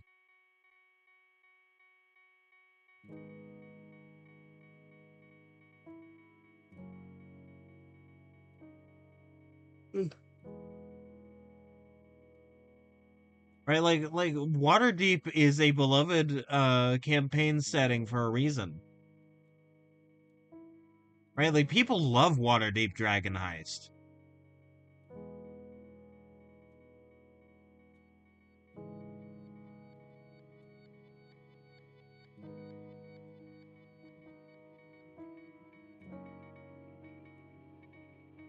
I didn't realize how much progress I had just made, but like, yeah, being able to yap really increases my ability to just sort of do things. And with each barony, I think that there are like I have a very what's the term? Oh, wrong color. Wrong color. Okay. With each barony, I have like very standardized. That's the word. Standardized on like number of like settlements, just so that it makes it easier. And so I think that each barony has like a full-on city, which in D&D terms and in medieval terms is a lot smaller than just like a city now because we have a lot more people. But like they have cities, right? Like, you know, there are 3 cities, or like big cities. And I think that that's very interesting because that means that I get to do a lot of cool urban stuff, and I like urban stuff. I like a lot about this game. There's a reason that I like tabletop games, and it's because they're fun. And I think people should play more of them.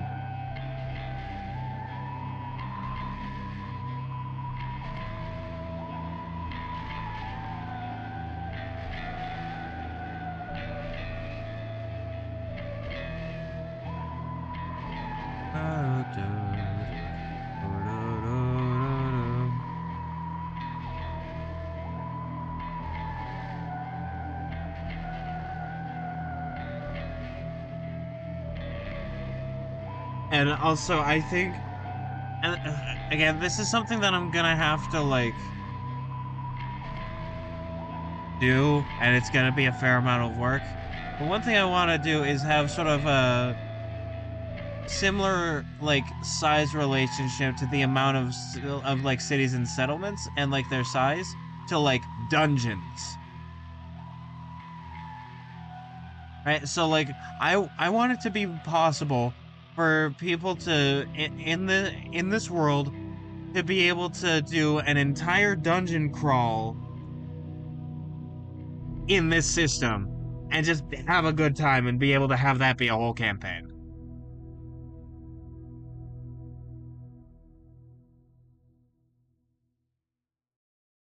And I want the challenge rating of like the hex that things are be sort of inverse, where the bigger dungeons are in the more dangerous areas and the bigger cities are in the quote unquote safer areas in terms of challenge rating. But that's just the area around it. That's not like the actual like places themselves. Like there's once you actually get in the city, that's a whole different story. Probably. I don't know. Yawning. Splendid.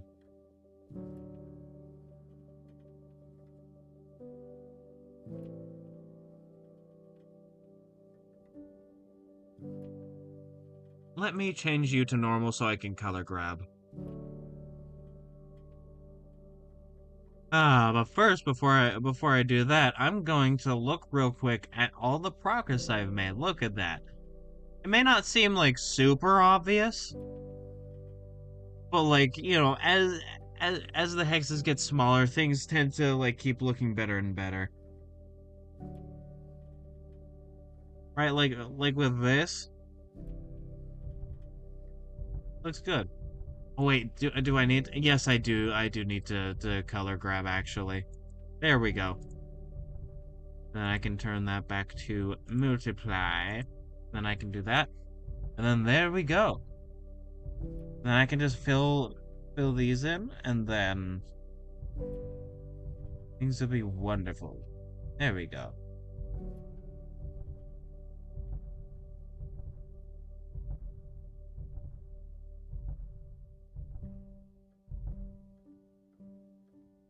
Uh so I think that I want to make a bunch of like little 5-room dungeons. Because like, you know, those not only have an inherent story structure because they are a narrative device, but also doing 5 rooms is a lot easier and faster than doing like a bunch of 10 to 20 to like 30 to 50, whatever, however many room dungeons.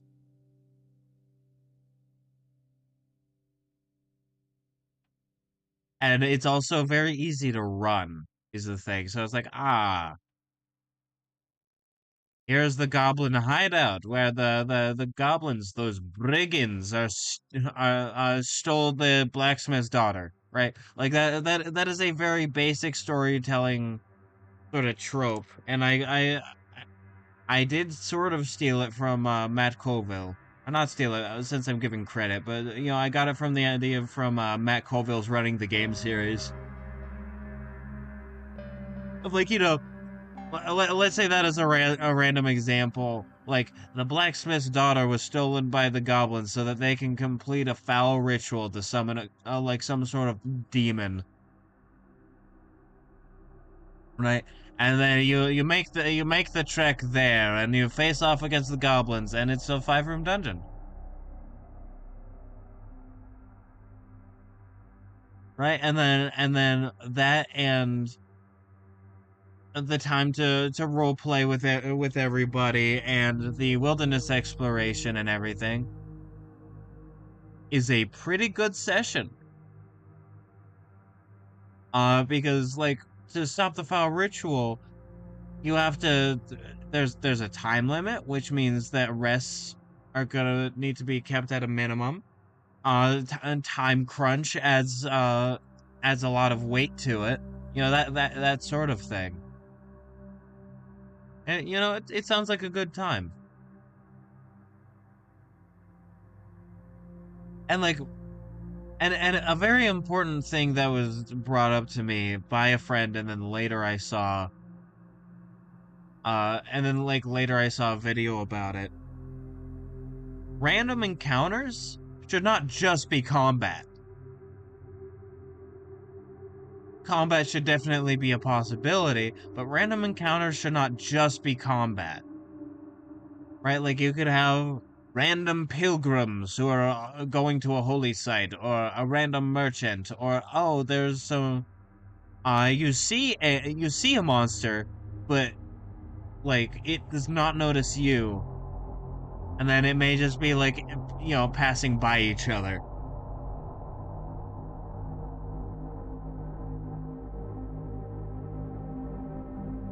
Right? Like all that kind of stuff too. Like makes the world feel more alive than just like you enter a hex. What monster do you fight?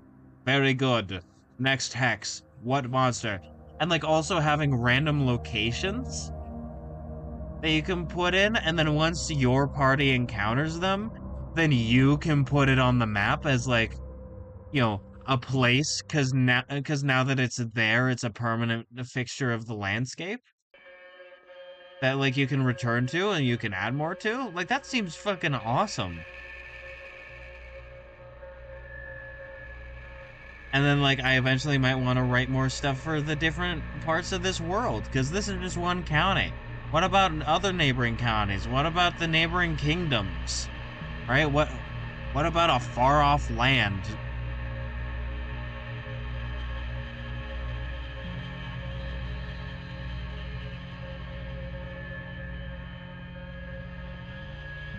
Right? Like I could I sorry about the pause. I could write about all of that.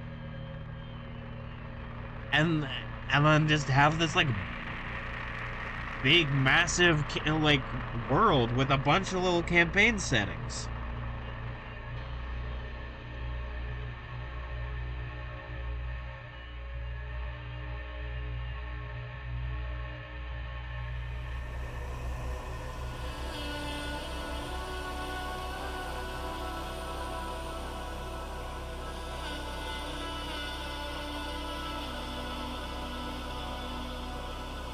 Like with travel, because again, I want to make travel important in this whole like deal,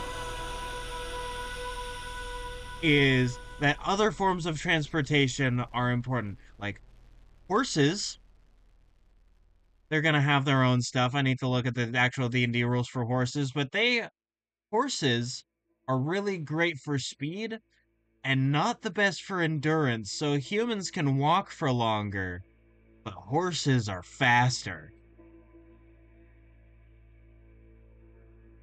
Right, and then that versus like a mule or a donkey or like a carriage. What is the carriage pulled by? Right, like like that kind of stuff. Oh, you're on a ship that is like river worthy. Okay, cool. How long does it take to go up and down the river? Because the river trade is always massive.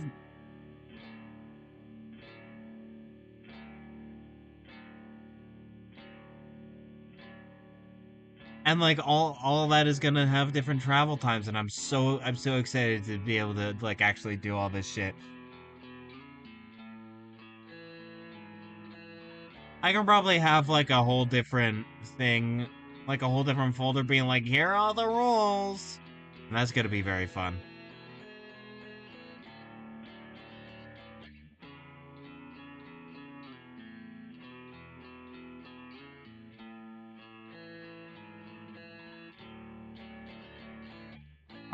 Like just in Obsidian, uh, and just have it be like, yeah, here's a bunch of rules you can use to make this more as intended.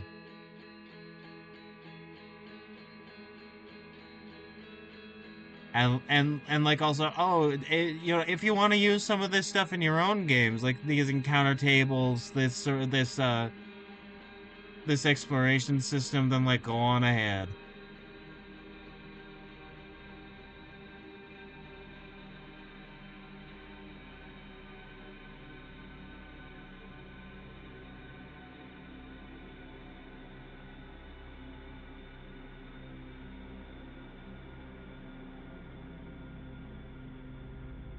And oh, I just remembered. I just remembered a thing that I need to write in Obsidian, but I will later. Uh, is halflings, pirate halflings, putting their homes in the cliffs because they were driven out of. This place used to be a shire, and then it became a county once the humans took over. Right, and so a bunch of the halflings got driven up north to the cliffs here, right? And so now they're, because of their limited resources, they pirate along the coast. Now, what's super fun is, what if they have giant eagles so that they also have airborne people that are on eagles throwing slings and shit. That is a super cool idea, and I like it a lot. And I got this idea through like a lot of like, you know, what if thoughts in my brain, starting from pardon my yawn, starting from the Red Quill, which is like this like D&D mapping channel that I really like. Talking about like harpy, like a harpy dungeon, which is like, a harpy 5-room dungeon. There could also be harpies here, and that could be a whole thing, and that sounds fun. A lot of it is like, how do we make a dungeon and, you know, act as these enemies to really promote what makes these stat blocks special. And so I want to do a lot of that, because a big part of D&D is the combat.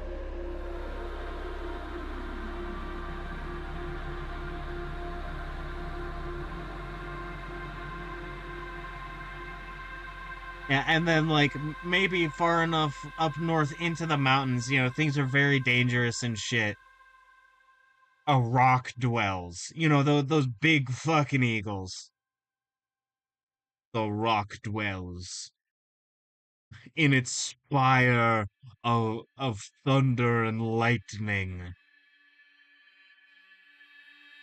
It roosts upon the highest peak and terrorizes all below it.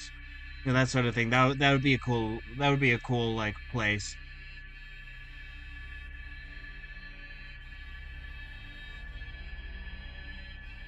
But also, and I apologize for this, I will BRB. Actually, let me specify what I'm doing better. Water.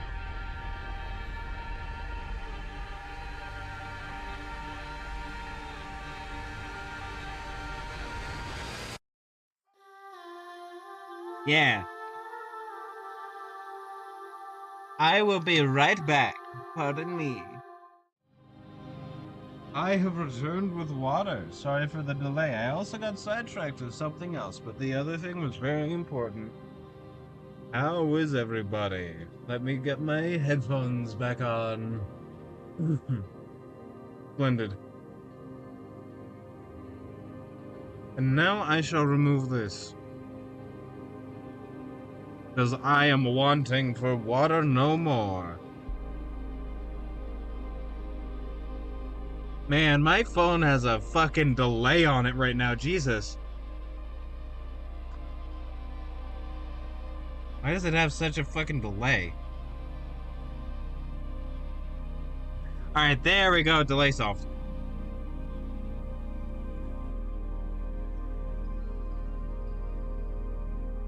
How rid of the cat?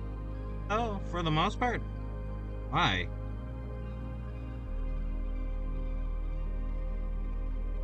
Why does it keep buffering? I hate my internet so much.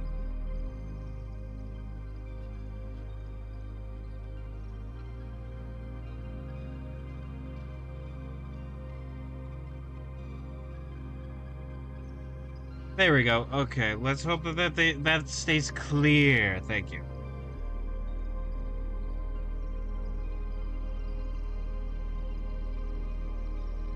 Wait. No, I could put stuff in the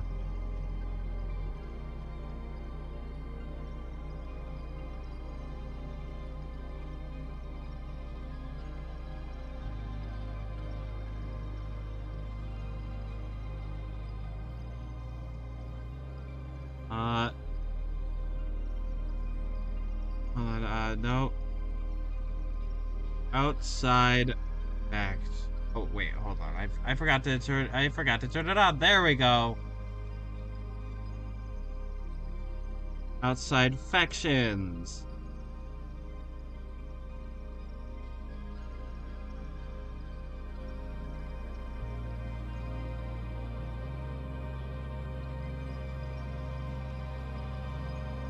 Add link.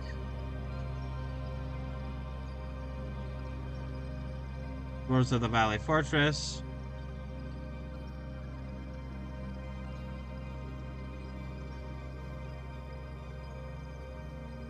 Pirate.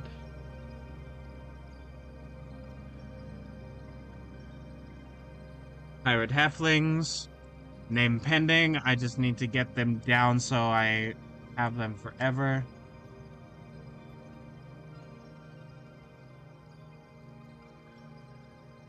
Pirate Halflings.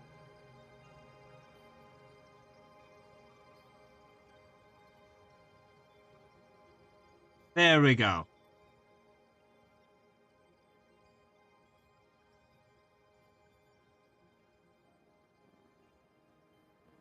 And then I will simply just say the elves for now. Because I think the elves are aligned with the Fae. But they are not, you know, they are not the same faction. Or actually, no, they could be the same faction. And I could just say, add tag. Fae. And then you want to see something really cool, Dicey? This is also just like in general. So if you vertical bar and then put in words, it changes the words of the link to what you typed on the right of the vertical bar. I hate that it buffers so fucking much. Please stop. There we go. Right, so the link just says Fae, like literally. But because on the right of the vertical bar, it changes what it says on here, but still links to the right thing, and that's very cool. Dwarves of the Valley Fortress, Pirate Halflings, the Fae. As well. God, I love how everything's shuffling.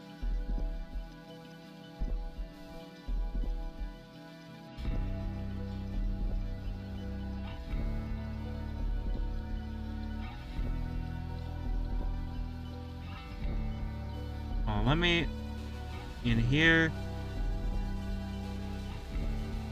Let me change this to Holy Confederation. Where are you? There you are.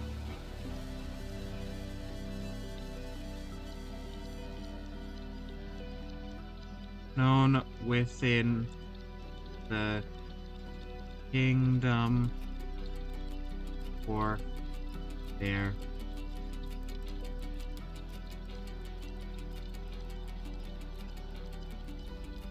not how you spell that.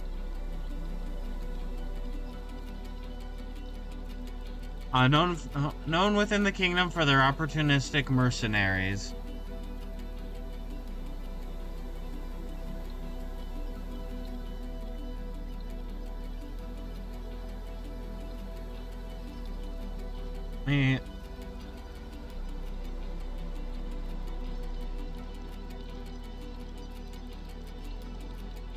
Let's just call them HC mercenaries. Vertical bar. Just say mercs, like mercenaries.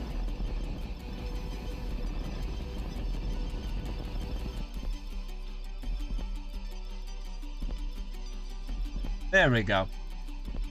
Known within the kingdom for their opportunistic mercenaries, much like a Landsknecht from the Holy Roman Empire. Wait a minute, the elves are still there? Hold on, let me... The elves are no more. I've deleted them. I'm sorry, Tolkien. They're gone.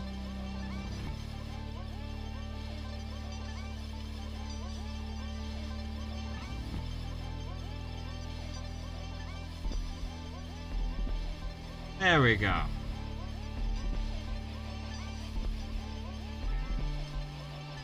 I'm sorry, Tolkien. Mirkwood is no more.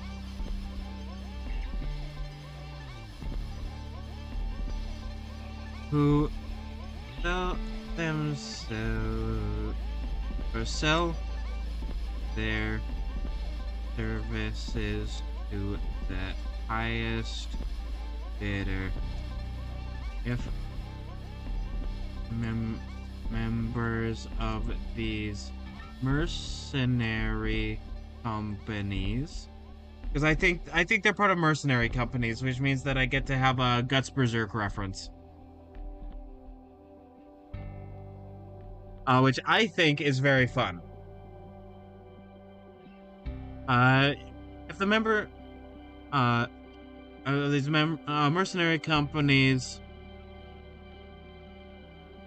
are on every side of this civil war, then they will always profit. There we go. That's all I need right now. There we go. Add link. HC Mercenaries.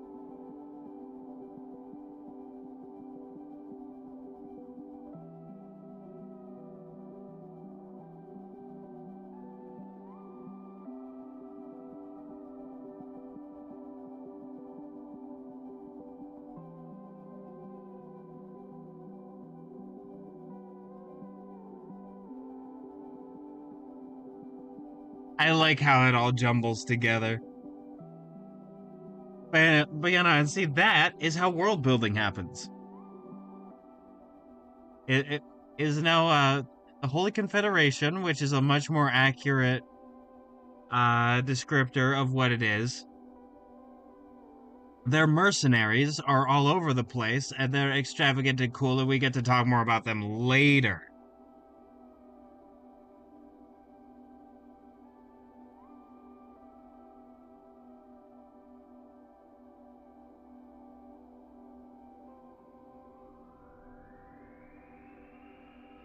Okay, let me see. It looks like let's see.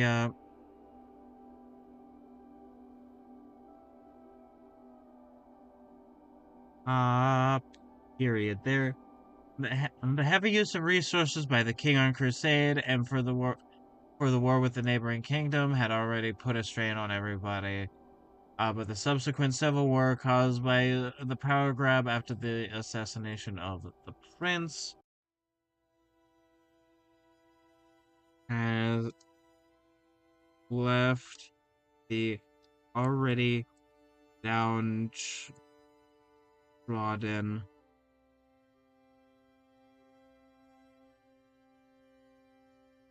to be what's the word?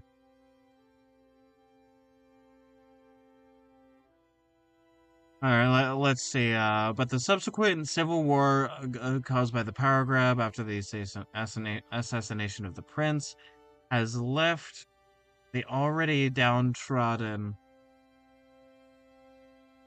Left those already downtrodden.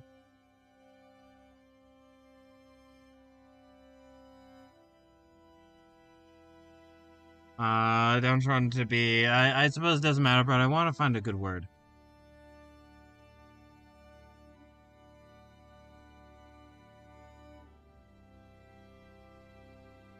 Let's see. Okay. Already downtrodden to be.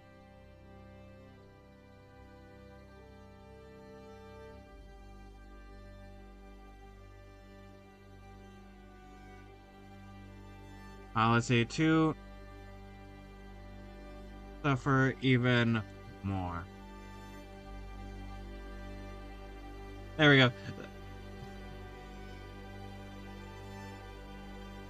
There we go. And now we have different groups of factions that are outside of like the three main groups and putting all their own influence and stuff in there. That was very cool. So now, back to mapping.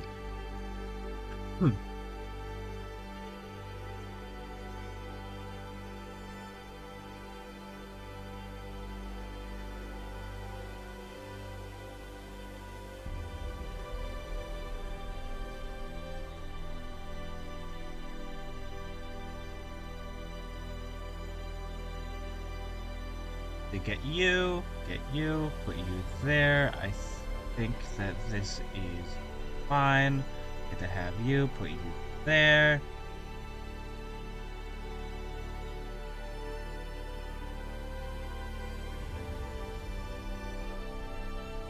Up. Yeah, that's a pretty good shape. Put you there.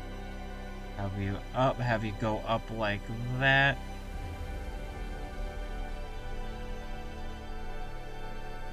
And then have you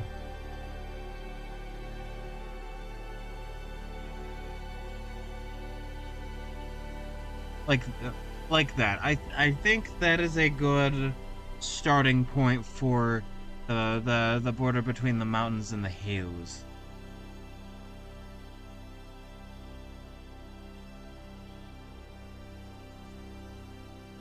Of course, it'll be continue to be fiddled with, because why not?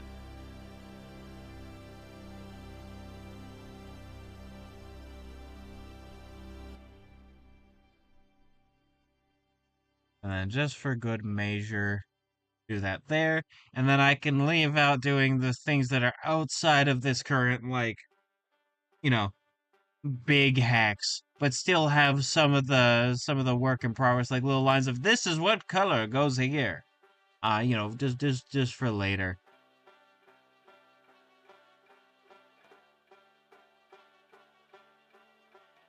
I'm thinking of adding another biome called the Peaks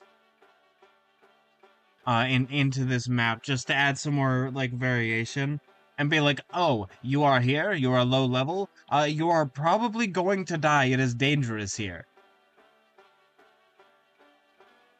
It's not only dangerous to go alone, it's dangerous to go together. It is the peak of a very tall mountain. Maybe be careful here.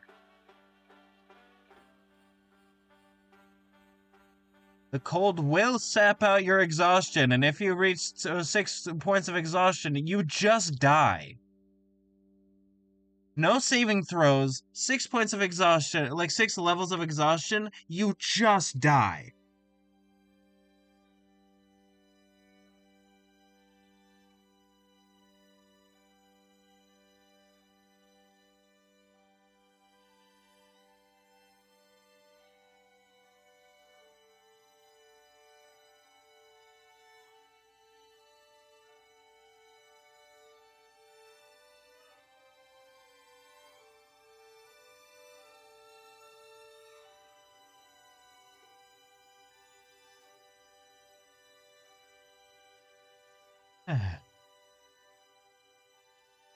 like that is rules as written.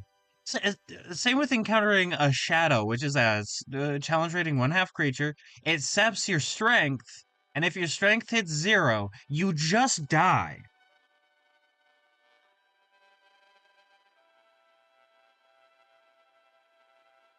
I'm going to use them quite liberally in the in places where undead are plentiful. Because it's very funny to go, hey, low-level party? Yeah, so, your barbarian is now a bumbling idiot who has 3 strength now. Your wizard is dead. You should have thought more about it, Buckaroo. You fool. You absolute fool. You should have planned better, idiot. Because, like, I think that's funny. Yeah, like for instance, hold on, right, yeah, right around here, I think would be a very cool place to have like a peak, right? and then have more peaks going like, in the direction of the mountain range.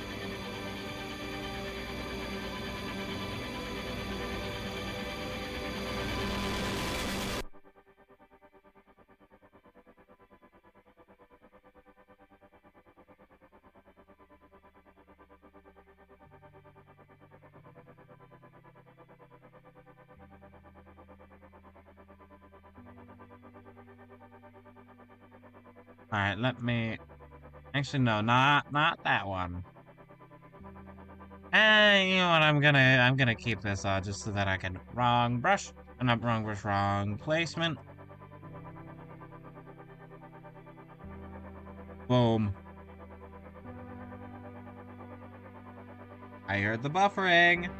I'm hearing the.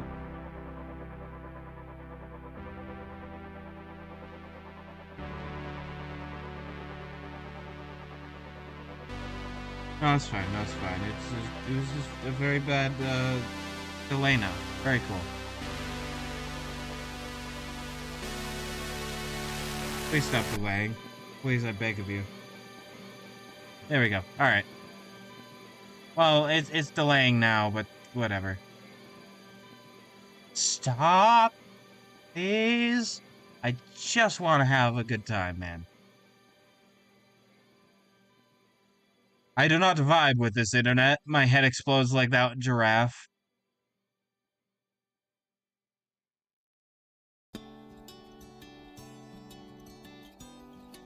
There we go.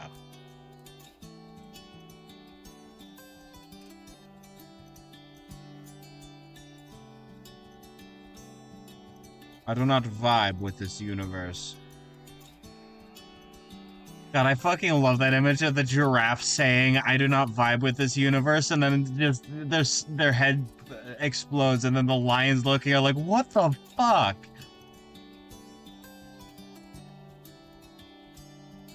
It's very funny. I really don't vibe with this internet, Jesus. Alright, there we go.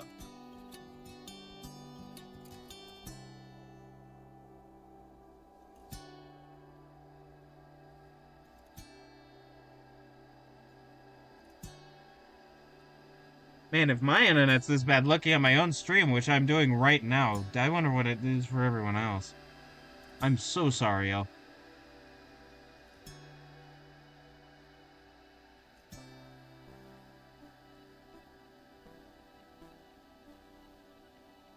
And and the beauty of having a map like this is that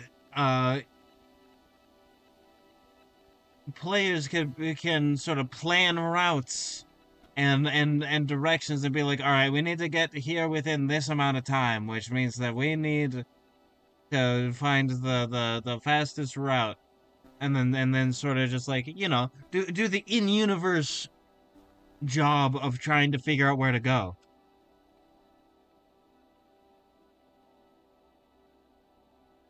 And also, if random chances to get lost. Random chances to get lost are really funny. And if you have a ranger with you, as far as I remember, a ranger is like cannot get lost through non-magical means. Now, for the most part, okay, so that mostly matters if you're actually doing overland exploration, which seems to again be the intent of the game.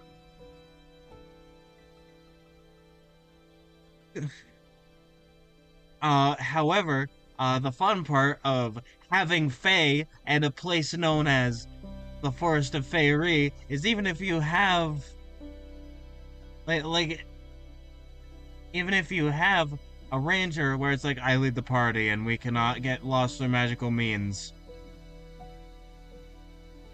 Like, you can get them lost through magical means because the Fae love fucking with people.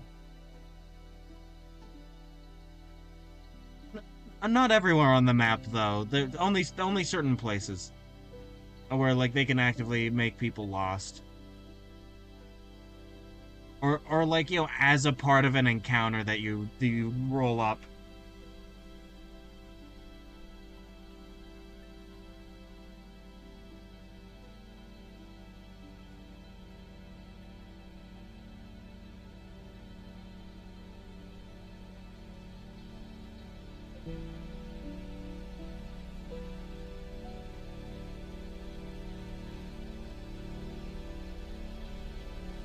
Also, for a while, like I was looking at this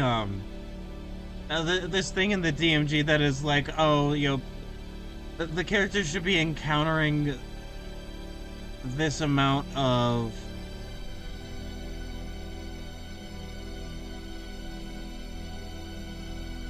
All right, what got messed up how long ago?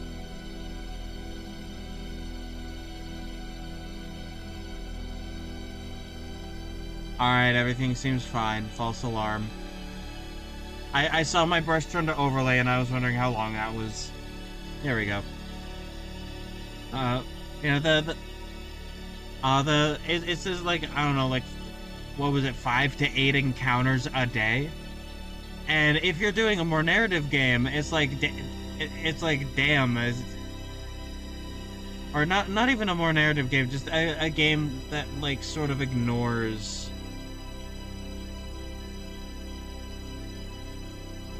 uh like ignores wilderness more, which is very valid.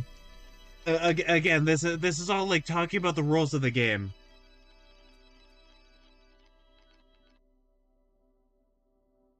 Like the anyways, the like the encounters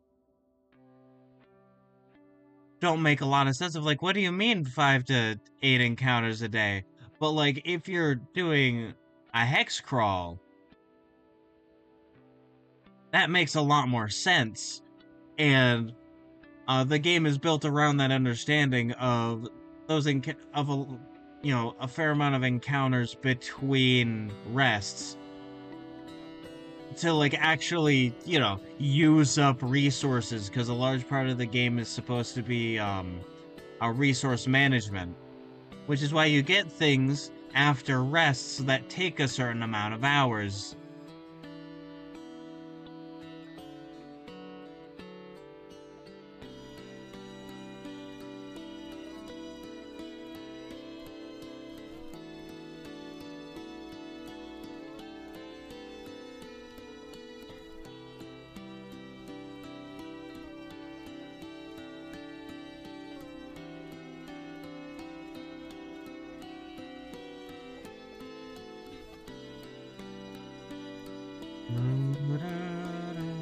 And like, it's also why you end up getting using up stuff that you can only get back after a rest. It's because like you're meant to have enough encounters where losing those things is a bit of a bigger deal.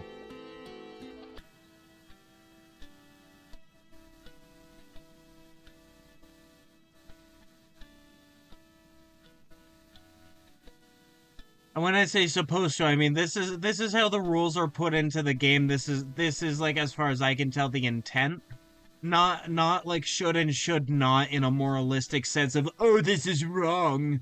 Because like, I've played in so many games where exploration did not matter in that sense. Like, wilderness was not a factor. And they were some of my favorite games I've ever played in. Or are, because like one of them I'm actively going through right now.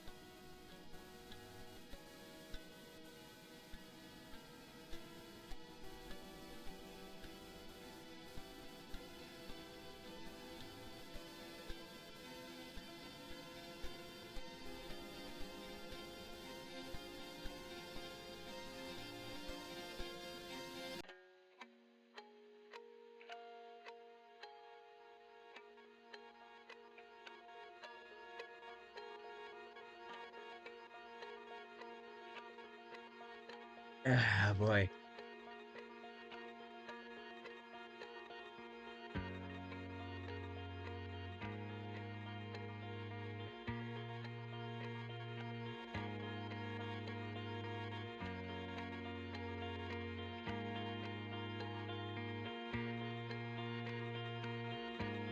There we go. God, I'm making a lot of progress. Look at me go. Look at that. That's very nice.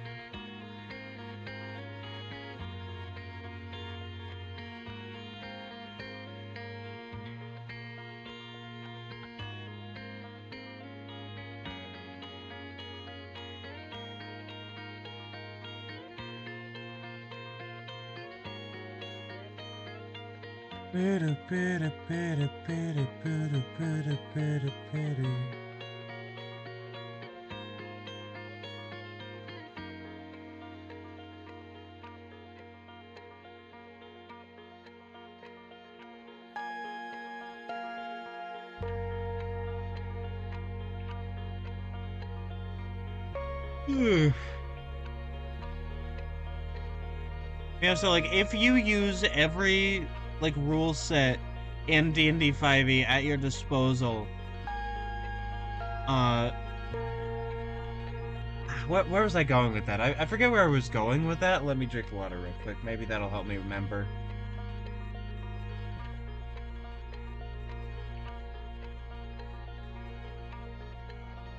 If you use all the rules at your disposal, a lot of the systems suddenly start making a lot more sense. And it's kind of funny how that works.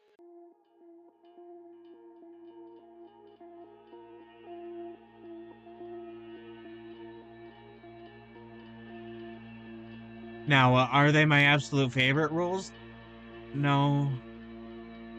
No, there are specific systems that have better stuff in specific ways to D&D 5e. Like Cyberpunk Red is a lot better at what it does than 5e is at what Cyberpunk Red does. And so if you're it, but like that's not to discount that D&D 5e is good at what it does, and it feels like it actually does a fair bit.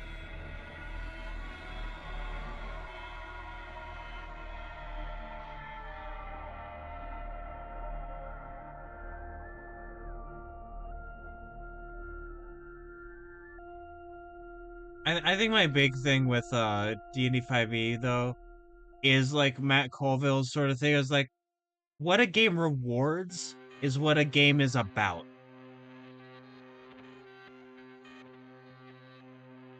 Right? Like for instance, talk about something I'm somewhat familiar with now since I've been playing it for a few sessions. I have a few sessions under my belt now. Cyberpunk rewards being an edge runner. It rewards getting your it rewards you for getting into the world, playing your role, living hard, dying hard, An edge runner's life is not a long one. Sort of deal. Always teetering on the edge of both society and cyberpsychosis.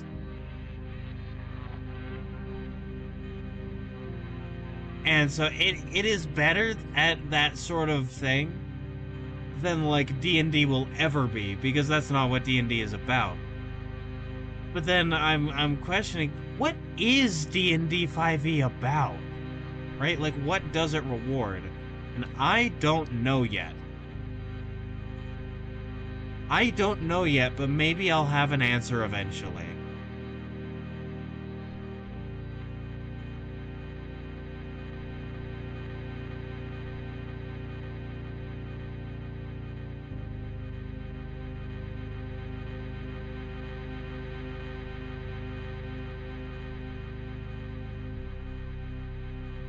Thank you, 3 p.m. alarm. Very cool.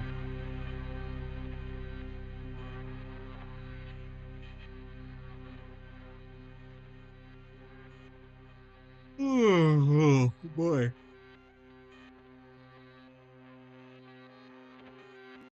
Sorry to any of my fellow contagious yawners out there.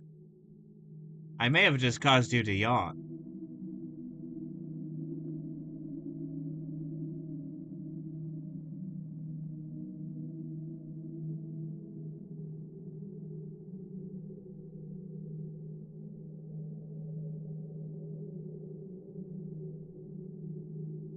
Oh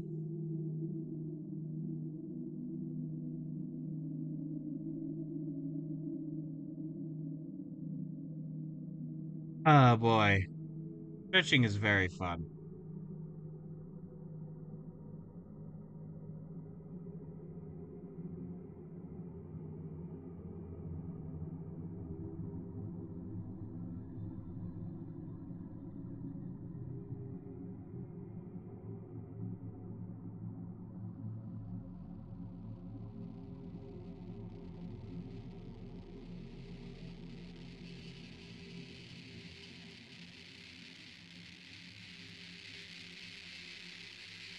Ah, you know, I, I'm certain to wonder, and this isn't stuff that I'm gonna write about for a while because I need to get this shit done on this, in this Soul County. What are the other counties of this kingdom like? Right? Who are the people there? What do they want? What's their situation and oh everything and all that?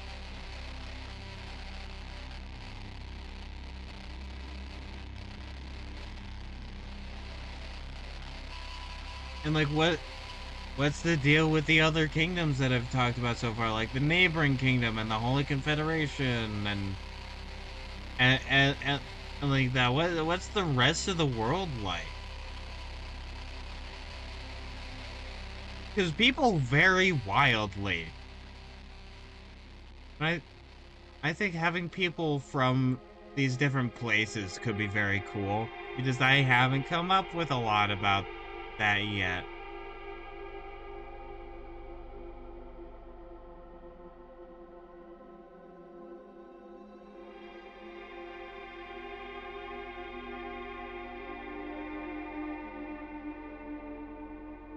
Oof.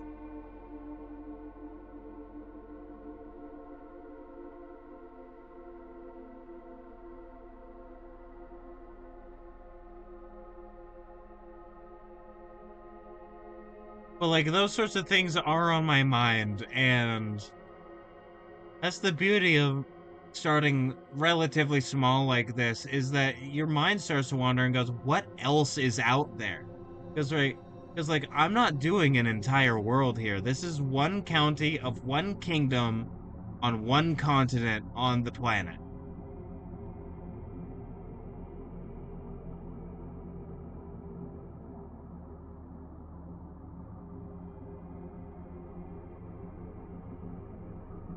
And so, my mind naturally wanders of like what else is out there.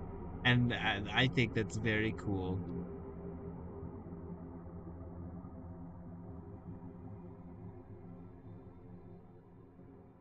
I also think it would be interesting for the Fae to be sort of like a catch-all term of like little spirits that are influenced by people's like local beliefs.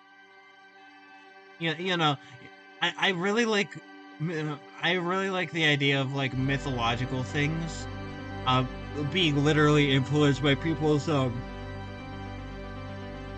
their thoughts and feelings and emotions and everything. And like their worship and such.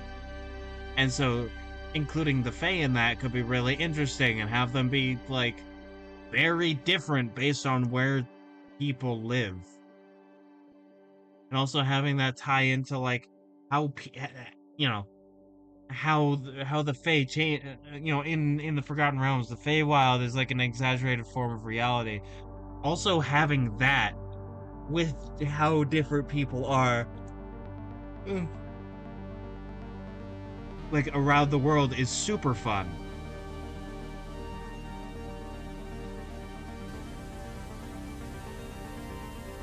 Super fun. Super fun.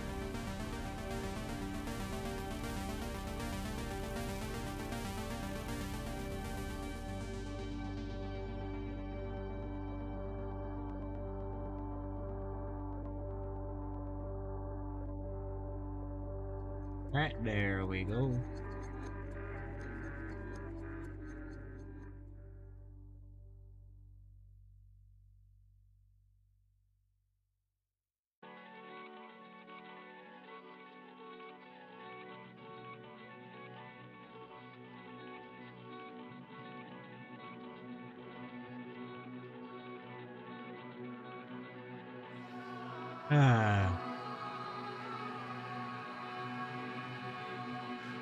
Yeah, I'm definitely thinking of doing a eventually a zoomed out kingdom map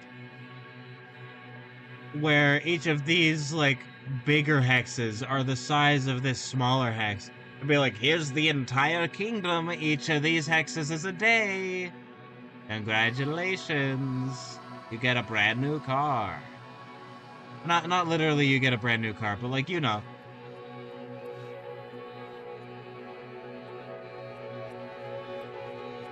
And so to have that more zoomed out map could be really fun.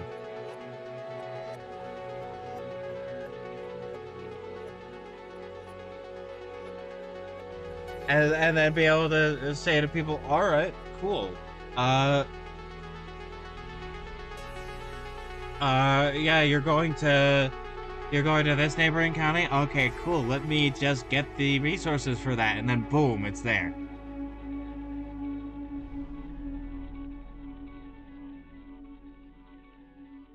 I just bada bing, bada bam.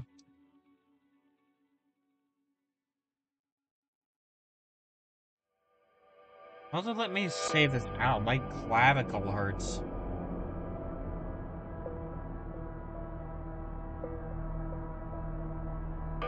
Oh, you know what? Having a clavicle hurt is better than being dead. So what am I here to complain about?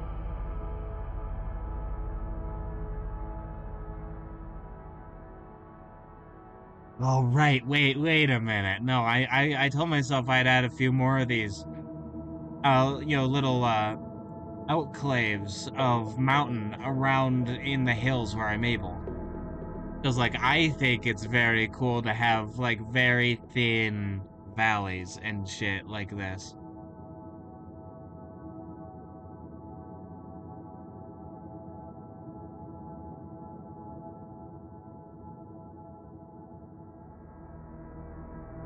Yeah, yeah, like that. Whereas like where like you know you have a valley that's separated by peaks, and then they go into a bigger valley, which is this valley.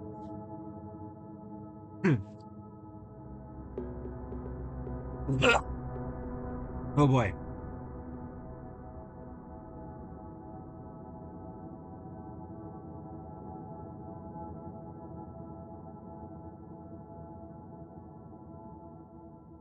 Yeah, let me drink some more water. Oh.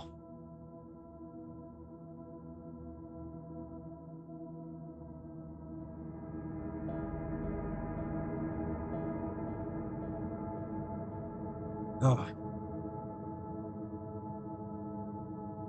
Oh boy. I am getting pretty tired just in general. So what I'm gonna do, I actually forgot to do this one right here. I was planning on doing this hex here.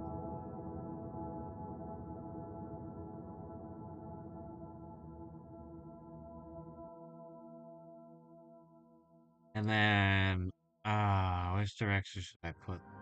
I want this to be 2. I'm getting caught up in work because work is fun. I like doing stuff. I like being productive. Oh, and these different peaks are giving me a lot of ideas.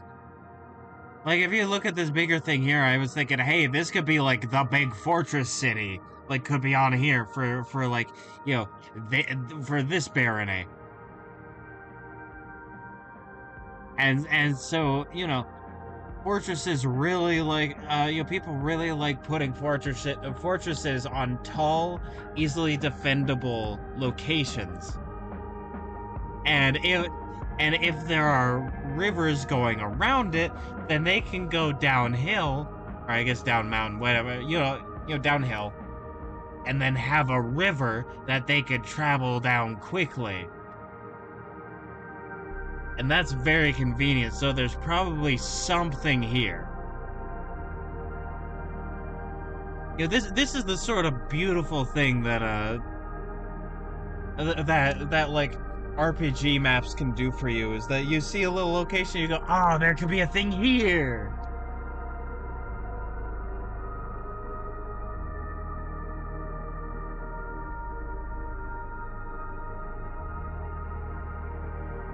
Like, what's in this little thicket, or what's on this mountain, what's on this hill, or what's here on these any of these cliffs. Just endless possibilities open up before you.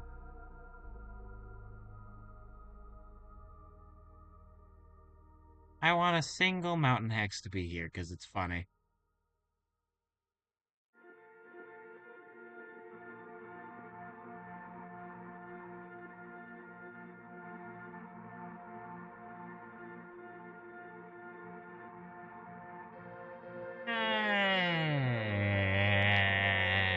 Should it be 2? I'm thinking it should be 2.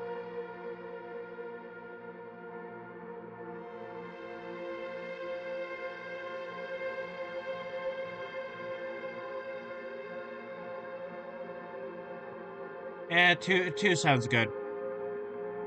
But in which cardinal direction? I don't think it should be connected, so not these two. That leaves the rest of these. I want to have a bit of hill, so it's one of these 3. Okay, I'm narrowing it down between 2. Let's try this one.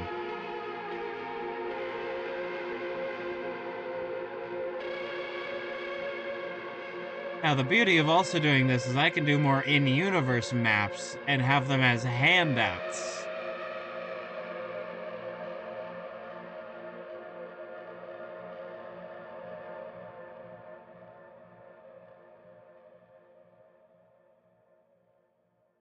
Handouts are very cool. I like handouts. Handouts make me happy when they're in not in video games, in tabletop games. All right.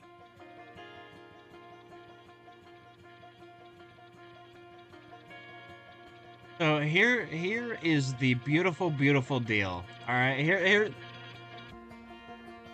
I am starting to run out of steam. A lot has happened. So what I'm gonna do is I'm gonna go to just chatting, and I'm gonna do my ending read because why not? And then I'm gonna go take care of myself. I've been Bajongles. You can find me over here on Twitch, Tuesdays, Thursdays, and Sundays, noon Pacific Standard Time. I would much appreciate a follow. Speaking of follow, you can also follow me over on Bluesky and Tumblr, both at BigBoyArt1, username Bajongles. You can also, a week after they happen, check out these VODs on YouTube. If you're watching on YouTube, hi YouTube, make sure to like and subscribe. And with that, I will be back on Sunday to do more Phoenix Wright Ace Attorney. Also, amazing news in the world. Hollow Knight Silksong is out, and people are playing it. Steam crashed for a little bit because so many people were trying to buy it, and also for a bit, Silksong ran out of Steam keys. It like, oh my god. That's so cool.